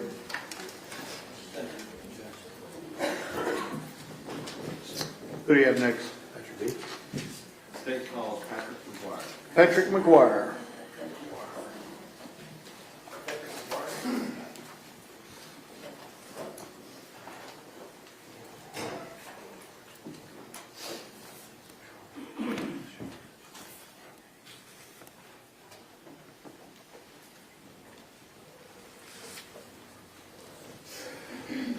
Solemnly swear or affirm testimony given in this cause to be the truth, the whole truth, and nothing but the true self you got. Yes, Judge. Have a seat right here. Rule of evidence is in effect, says you cannot be in court unless you're testifying, and once you have testified, do not discuss your testimony with anybody else except the lawyers, okay? Yes, Judge. Mr. Berry. Thank you, Your Honor. Special Agent McGuire, would you please introduce yourself to the jury and spell your first and last name for the court? Yes, sir. My name is Patrick McGuire. I'm a special agent with the FBI in Fort Worth. My first name is Patrick. Last name McGuire, Mcguire. Thank you. And I will tell you that the court reporter is taking down everything that you say, so we're both going to try to talk a little slower and not interrupt each other, all right? Yes. Awesome, thanks. So, you work for the FBI, is that right? Yes, sir. Can you kind of tell us, one, how long have you been working for the FBI? I've been a special agent for a little over 5 years now. And so if that was 5 years now, 3.5 years ago, you've been about 1.5 years on, is that right? Yes, sir. And what did you have to do? I mean, what kind of education? How did you end up being an FBI agent? Yes, sir. I have my bachelor's degree, and then I was a police officer in the state of Virginia for about 8.5 years before applying for the Bureau. And do they assign you to a specific location? You get to pick where you want to go, or what? You list in, when you're at Quantico, what field office you want to go to, and they assigned me to be in the Dallas field office and then the Fort Worth satellite office. So there are actually FBI offices both in Dallas and Fort Worth, correct? Yes, sir. And is the Fort Worth sort of an auxiliary to the Dallas office, is the main office? Yes, sir. Our main hub is Dallas. And particularly with regard to missing persons cases where is the FBI got some special kind of resources available that maybe local agencies might not? Yes, sir. It's common for local agencies to request the FBI's help during any kidnapping or missing child investigation. And did you become aware of a missing child investigation that was going on in Wise County back on, beginning on November 30th and through December 1st, December 2nd of 2022? Yes, sir.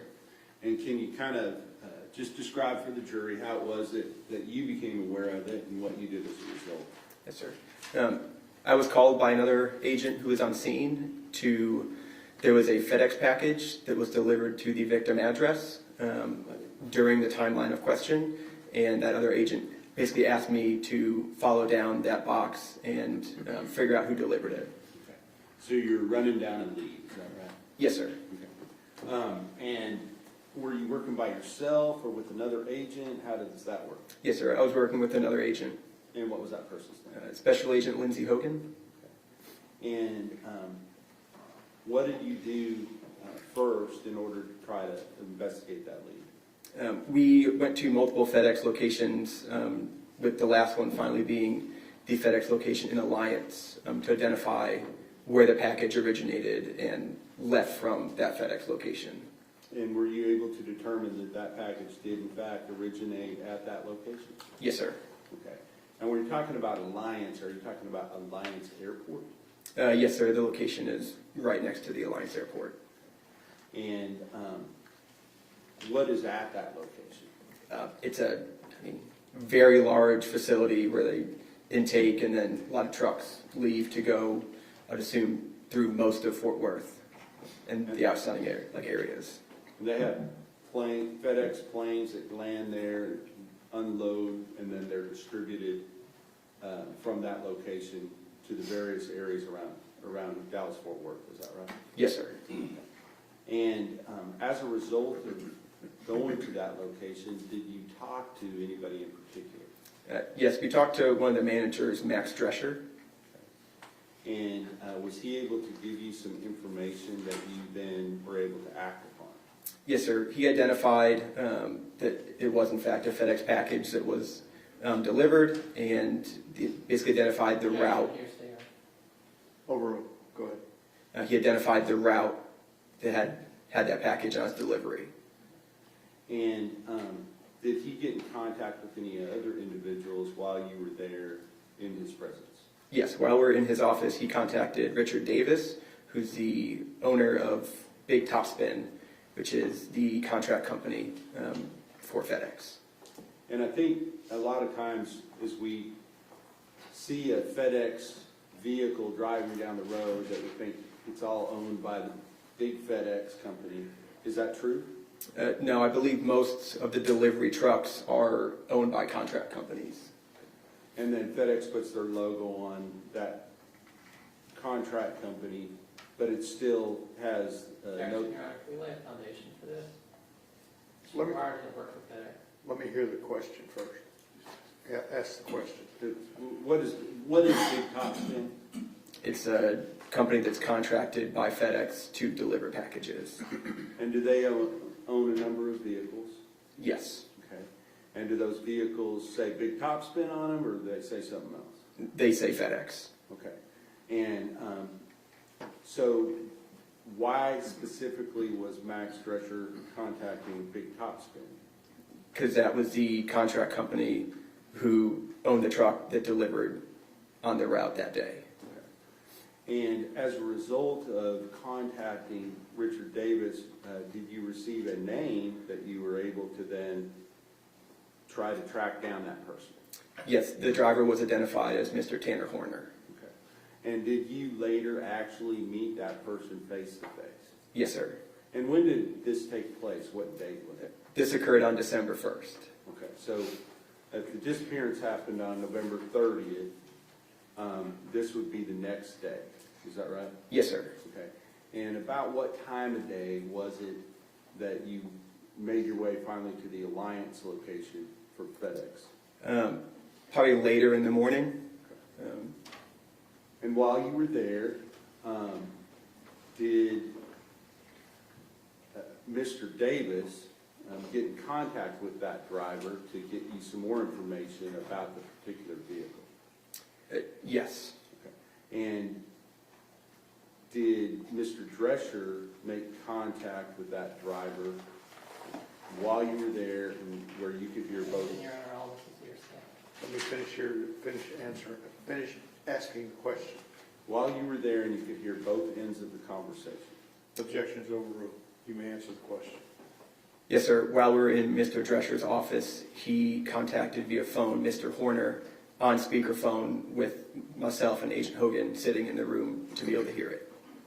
And was Mr. Horner asked by Mr. Drescher about the specific delivery to the address where the disappearance had occurred?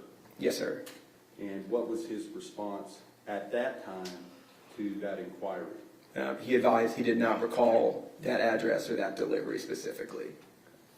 And so then as a result of that, what were your next steps? We then went out to Wise County in Paradise to locate Mr. Horner in person and interview him. And did you go directly there, or did you go to the command post where the search for the missing person was taking place? I believe we went directly there. Okay. And so how was it that you knew where to go? We obtained the FedEx delivery sheet to know each delivery and each address. And were you able to gain some information through either Mr. Drescher or Mr. Davis as to sort of where he was on his delivery route at the time that you were going out there to talk to him?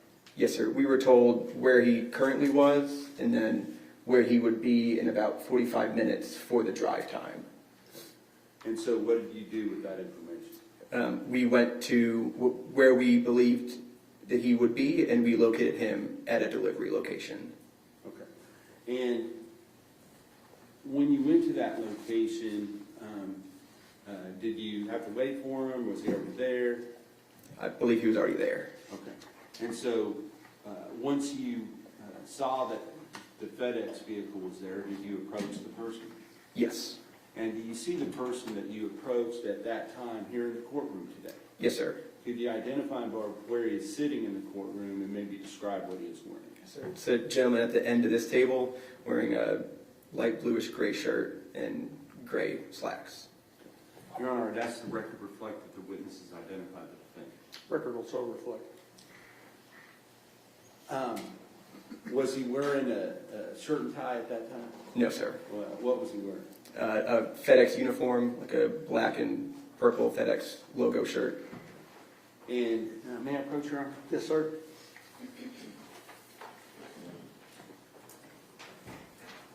Prior to court today, did you have the opportunity to look at a couple of exhibits? Yes, sir. One of, I'm going to show you, first of all, State's Exhibit number 30. Do you recognize that? Yes, sir. And is that a CD? Yes. And did I play you a copy of that at that time that we looked at it earlier? Yes, sir. Okay. And does that fairly and accurately, well, it's actually a DVD, I apologize. Does that have a small, short clip on that DVD showing your initial interaction with Tanner Horner from inside of the FedEx vehicle? Yes, sir. Okay. Now, I know it's hard to hear. We're not going to play it at this time because we're having some issues with the sound system. But if the jury wants to play that later, they can look at it at that time. Okay? Yes, sir. State's Exhibit number 29, is that a screenshot from that same video? Yes, sir. And do you recognize the two people that are depicted in that screenshot?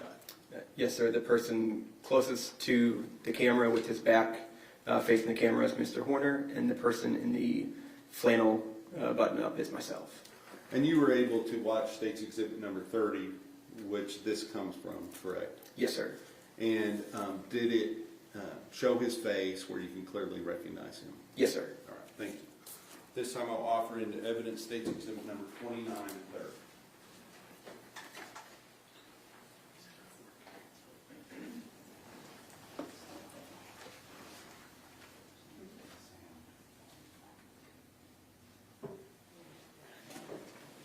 Judge, I have no objection to 29, 430 is played, we would want to hear that. Okay. Whatever technical All right. issue there is. States 29 and States 30 are admitted, but we will let you review it before it's on 30, before it's exhibited to the jury.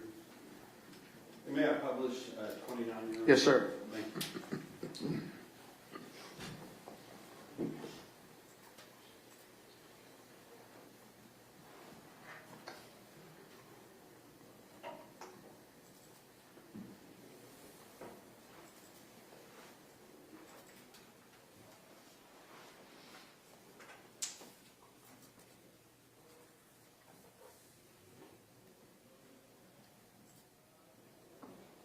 And is this the screenshot that's been admitted to State's Exhibit number 29? Yes, sir. Now, let's talk about, you can turn that off, or turn it back on, Mr. King. Let's talk about that conversation. Can you kind of describe for me, didn't take place like within, I guess, earshot of the camera, correct? Correct. Where did you go to talk to him? Just a little farther back, towards the rear of the truck. Okay. And even as you approached him, can you kind of describe how that took place when you first approached him? When we approached him, he was getting out of the vehicle, and we scared him, causing him to drop the package. Okay. And then after you were, did he even know who you were at that point? Not initially when we walked up, no. And did you allow him to finish his deliveries that he was making before you talked to him? Yes, sir. Okay. And all that's on that little video clip that we weren't able to play, correct? Yes, sir. All right, so once you do that, you go out of back towards the back of the truck, you said, is that right? Towards the back of the truck, yes. Okay, so if you wouldn't mind kind of telling me what you were asking him and what his responses were to your inquiries. Yes, sir. We initially asked him, again, about the delivery that was asked by Mr. Drescher on the phone. And he stated that after the address that he's delivering at while we're talking to him is a fairly short distance from the crime scene. And at that time, when we were speaking to him in person, he stated that after he had driven by the crime scene and saw law enforcement, that he remembered that delivery. Okay, so when you first talked to him, you didn't talk to him, but Max Drescher talked to him while you were at the office. Yes, sir. His initial story was he did not remember, is that right? Yes, sir. And then he said he drove back through the crime scene, or he drove back down the same road? At the very least, close to it to see the large law enforcement response. And then that made him remember the incident, is that right? Yes, sir. Okay. And did he give you some indication of what he remembered about the incident that took place at this point still less than 24 hours earlier, correct? Yes, sir. He advised us that he recalled the house looking run down and that he was basically initially start thinking that he didn't want to deliver there until he saw what he thought may have been the homeowner leaving in a vehicle and turning left out of the driveway. And did he describe that vehicle for you? Yes, he described the vehicle as a older green Chevy Astro van, and specifically with sunspots on the hood and on the roof, and a piece of the panel, like the lower panel, missing on the driver door close to the front wheel. Now, did you relay that? There's a command post, correct, for this missing child search, is that right? Yes, sir. And that child's name's Athena Strand, correct? Yes, sir. And she was a 7-year-old girl. Yes, sir.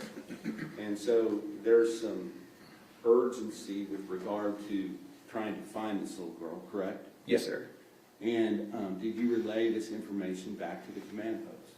Yes, sir. After this interview, we immediately went to the command post and relayed that information of that vehicle to the command post for further investigation.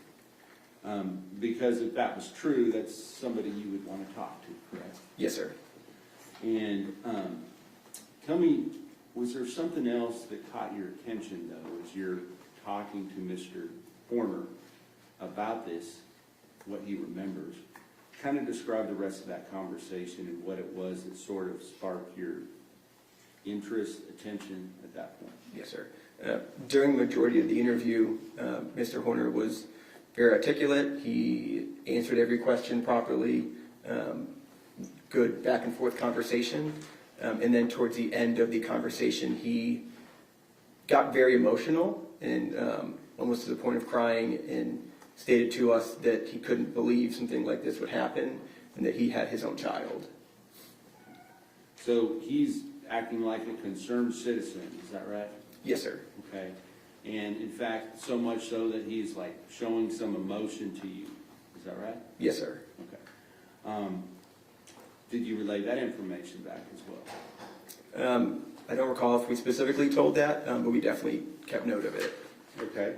And so, based upon the information that you got from him at that time, was there an extensive search done for some mysterious green van that might have been leading to a potential lead on this missing child? Yes, sir. There was multiple law enforcement hours spent looking into the van on law enforcement databases and doing physical surveillance on the ground, trying to locate this van.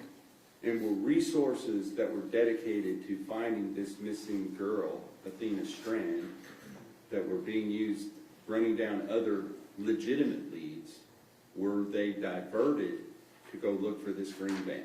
Yes, sir.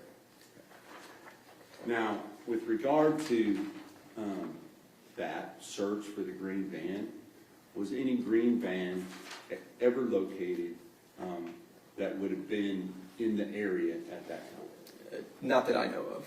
Okay. Now,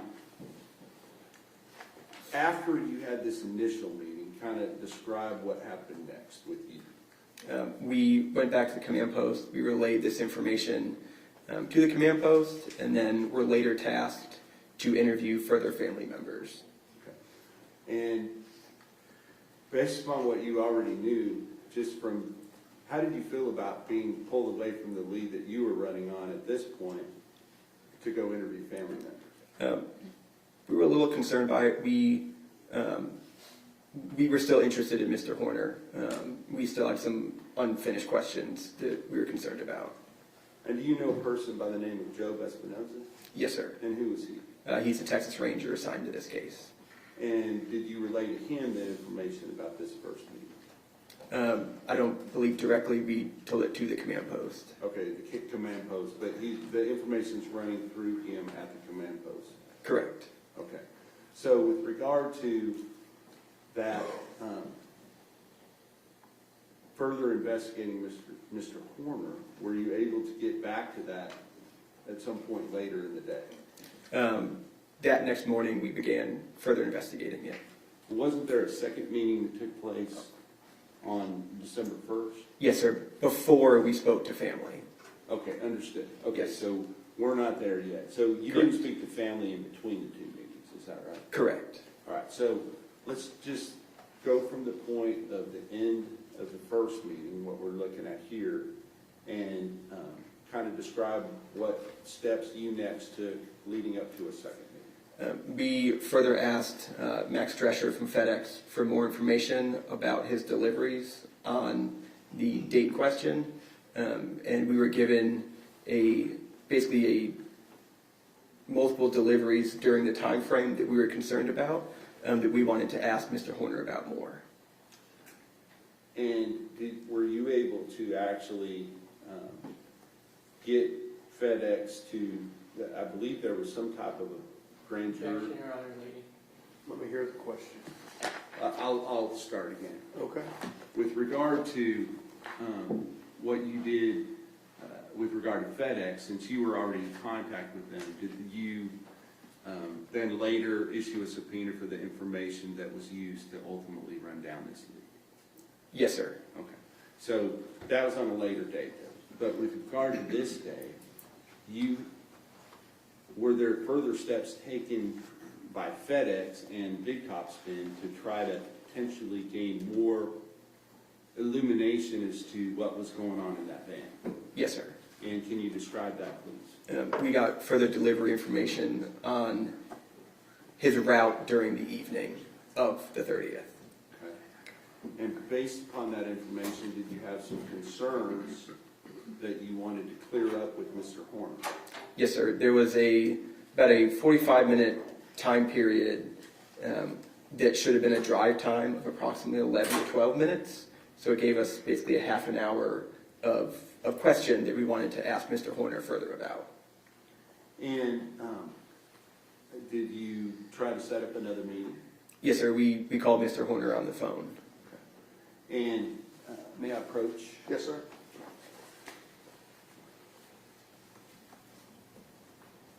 And actually, at some point during that conversation, did you get cut off in that conversation?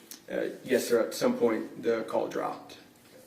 And so we've already admitted 30, but there's also, I think it's 30 and 31 are that second conversation, and then 28 would have been the first conversation. Is that right? Yes, sir. Okay. I apologize. I misspoke on the numbers earlier, so it was 28 rather than 30 as far as the first call.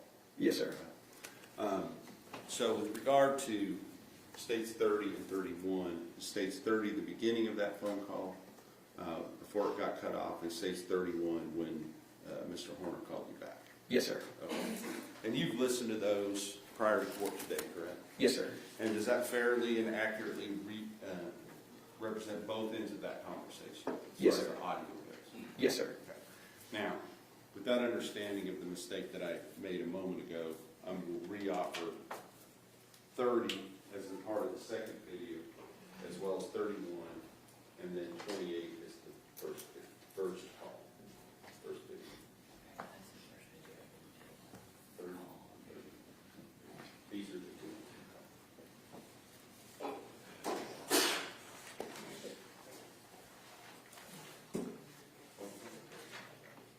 They're both on the video. They're both. You understand it before, as long as they play correctly, we can tell the judge. All right, so states 28 will be admitted and states 31 will be admitted, subject to review by the defense. Yes, sir. And then, following those, we'll talk about the content of those calls in a moment. But following those, did you have another meeting with Mr. Horner? Yes, sir. We met him in another package delivery driveway. Okay. So let's talk about that phone call. You were calling him, you said about some type of time discrepancy. Now, was that something that was actually, something that actually occurred, or some information that you've been given that you were trying to follow up on that you later learned to be not exactly what you were being told? Yes, sir. Between the time of the phone call and then meeting him in person, we learned that the times given to us by FedEx were incorrect. But nonetheless, you'd already set up a meeting. You had some interest in getting some further information, so you went in and had the meeting. Is that right? Yes, sir. Okay. Now, let's talk about on the phone calls. Did he talk to you about possible reasons why there might be some delays in his between package deliveries on that particular day? One of the reasons he advised us was that he had thrown up at a Love's truck stop. Okay. And did he elaborate on that as far as where he got sick, how long it took him, anything like that? He stated he didn't feel well on the route, that he then began driving back towards the Alliance area, pulled over on the side of a random road, threw up, and then continued to a Love's, threw up again before continuing back to the FedEx location. And with regard to this location where the Athena Strand went missing the night before, did he give you any information about whether or not that was the last package that he delivered that day or something else? Yes, sir. That was the last package that he had delivered that day. And he admitted that to you at that time, is that right? Yes, sir. Did that pique your interest even further? Yes, sir. On the information we obtained from FedEx, that was the last package he had delivered that was not marked as delivered in the FedEx system.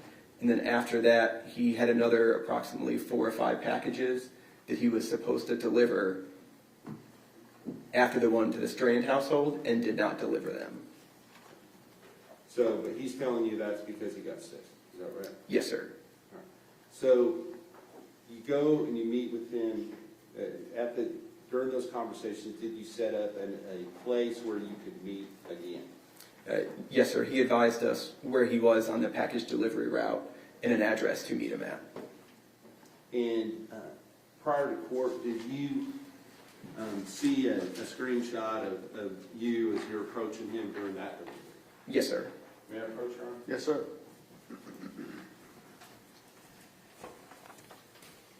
I'm going to show you what I've marked as State's Exhibit number 32. Do you recognize that? Yes, sir. And is that the screenshot that shows both you and Mr. Horner at the time of the second meeting? Yes, sir. I'll offer into evidence State's Exhibit 32. Okay. States 32 is admitted. May I publish, Your Honor? Yes, sir. Thank you.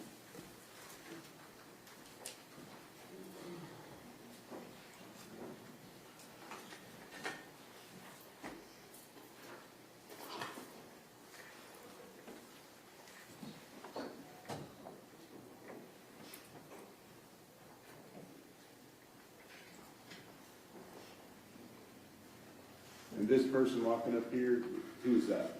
That's me. And who is the person with their arm up? Mr. Horner. Okay. And are you familiar with something called UTC time? Yes, sir. And what is UTC time? That's just the standard time a lot of video devices and basic electronics will use as a standard time. Okay. And is it sort of like, I always heard Greenwich Mean Time. Is it something like that? Yes, sir. And so when you measure other time zones, do you measure them by UTC plus a certain number of hours or UTC minus a certain number of hours? Yes, sir, based where you are in the world. Okay. And Paradise, Texas, or Cottondale, Texas, you can turn that back on, Deputy King, thank you. Paradise, Texas, at that time of the year, what was the calculation? Is it 6 hours difference? Yes, sir. At that time of year, it would be UTC or GMT minus 6 to make Central Time. Okay. So then, looking at the time frames that you were there, this number here, 21:45:01, if you subtracted 6 from 21, that makes 15, correct? Yes, sir. And that would mean that would be 3:15 is on military time. What time of day is that? That would be 3:45 p.m. Okay. And is that time consistent with the time that you remember meeting with Mr. Horner the second time? Yes, sir. Okay. So, with regard to this meeting, tell me just in your own words, describe what took place here. We initially spoke about the time discrepancy again, and basically told him that what we spoke about on the phone, we learned now to not be true. And then we further asked him about the green van that he had initially told us during the first interview. And did you do something more than just ask him about it with regard to the green van? Yes, sir. I Googled and found a picture of a older green Chevy Astro van. And what did you do with that? I showed Mr. Horner my phone and asked him if the vehicle on the screen matched what he saw in the driveway the day before. And what was his response? He stated that vehicle was very similar to the one from the driveway. Okay. And can I approach again, Your Honor? Yes, sir.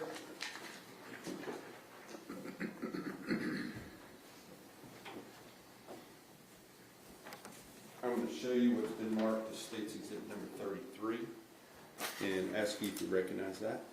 Yes, sir. That's a screenshot of the picture in the Google search that I showed Mr. Horner. And this is the one that he said, yes, it looks like that? Yes, sir. Okay. I'll offer State's Exhibit number 33 to evidence at this time. No objection. State's Exhibit 33 is admitted. And again, based upon that information, was there, I don't know if you call it an APB with regard to, what do you call it when you're looking for a particular type of vehicle? We usually call it a BOL or be on the lookout. And was that done with regard to this type of a van that might have been spotted within the area? Yes, sir. That information was passed to the command post, and further investigative hours were spent looking for that van. Okay. So, at the end of this meeting with Mr. Horner, kind of tell us how it went down as far as you're meeting with him, you get this information, and then what happens? After we finished the contact with them, we walked back to our vehicle and then went back to the command post. Okay.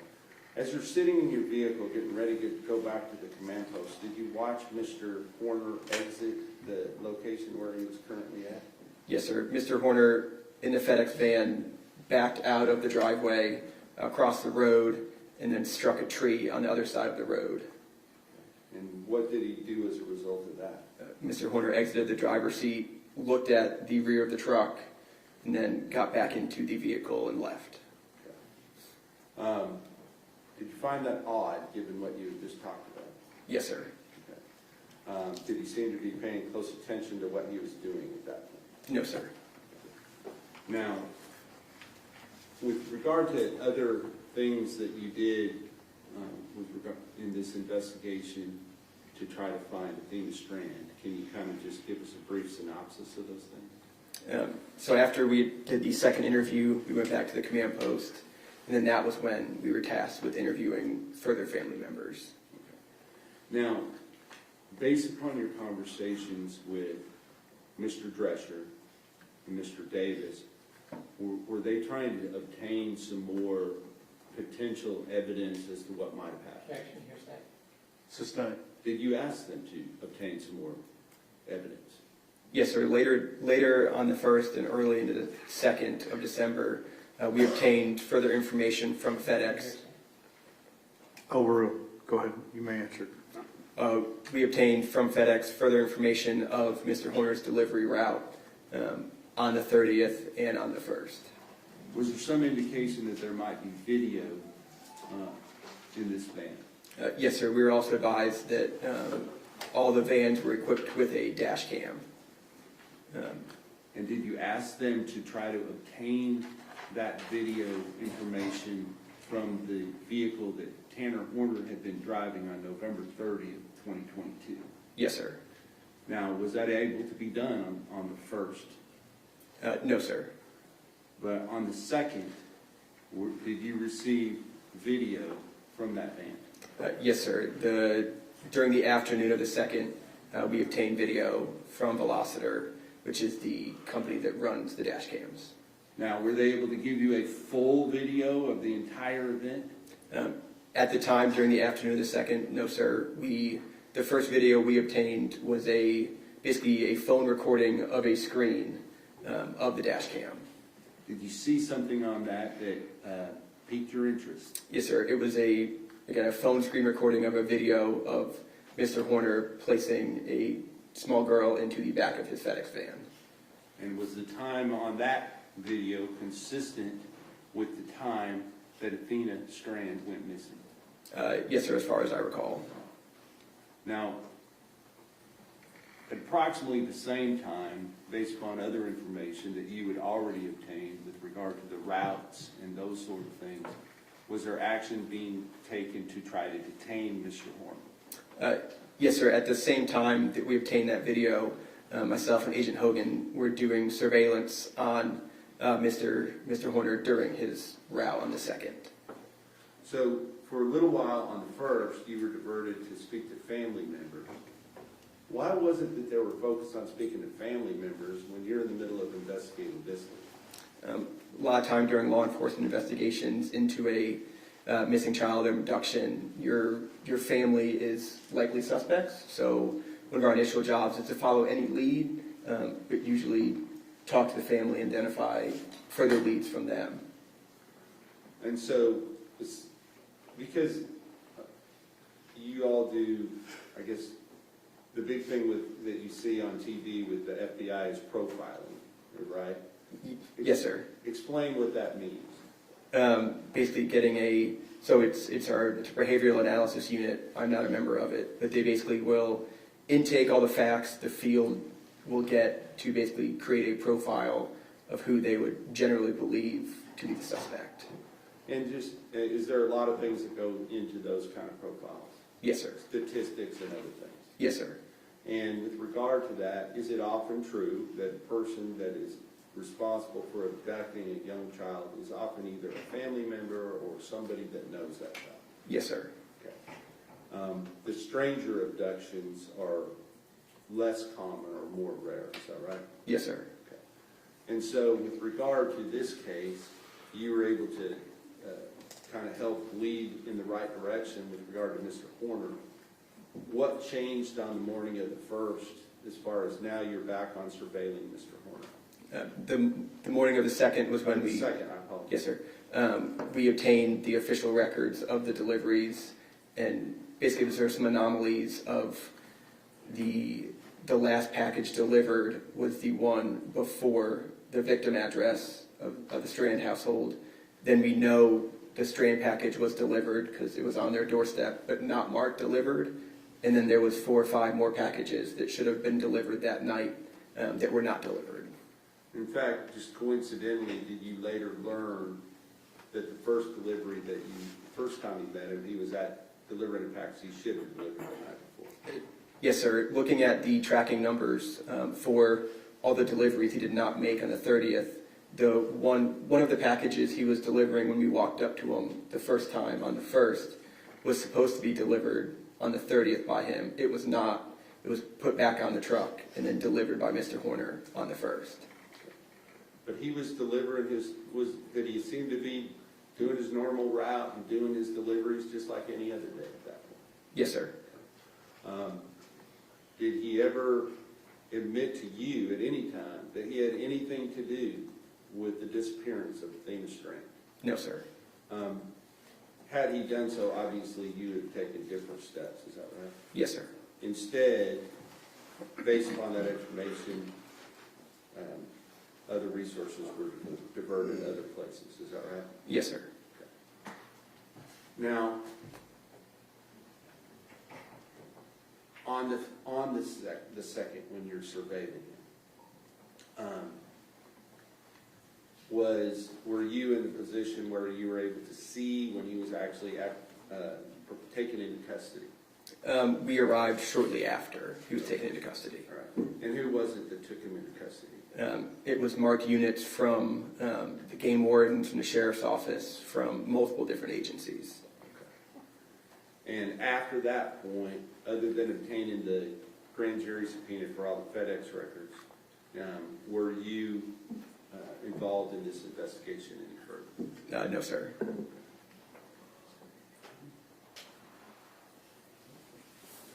I'll pass the witness. Cross-examination. No questions, Your Honor. We have no issue with him. I'm sorry? We have no issue with him being excused. We have no questions. All right. You may step down. Thank you. Thank you, Judge. Counsel, y'all approach.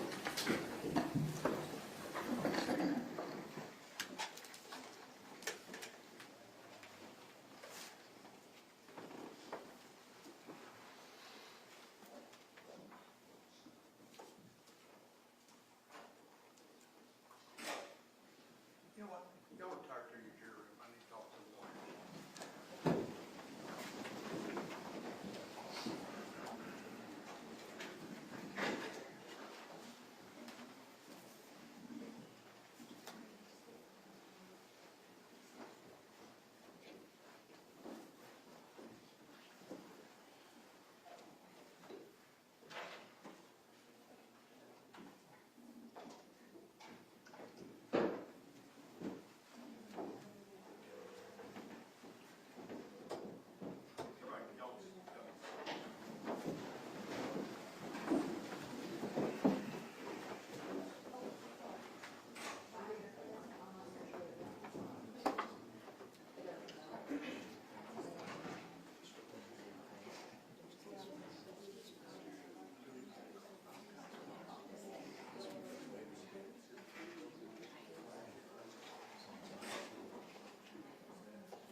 I'm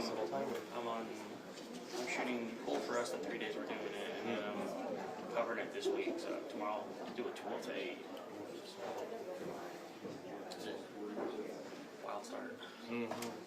Were you here whenever they did the whole thing? Yeah, because I was like, what's happening? Let's go with I was in the last like, oh fuck, it's wrong with me.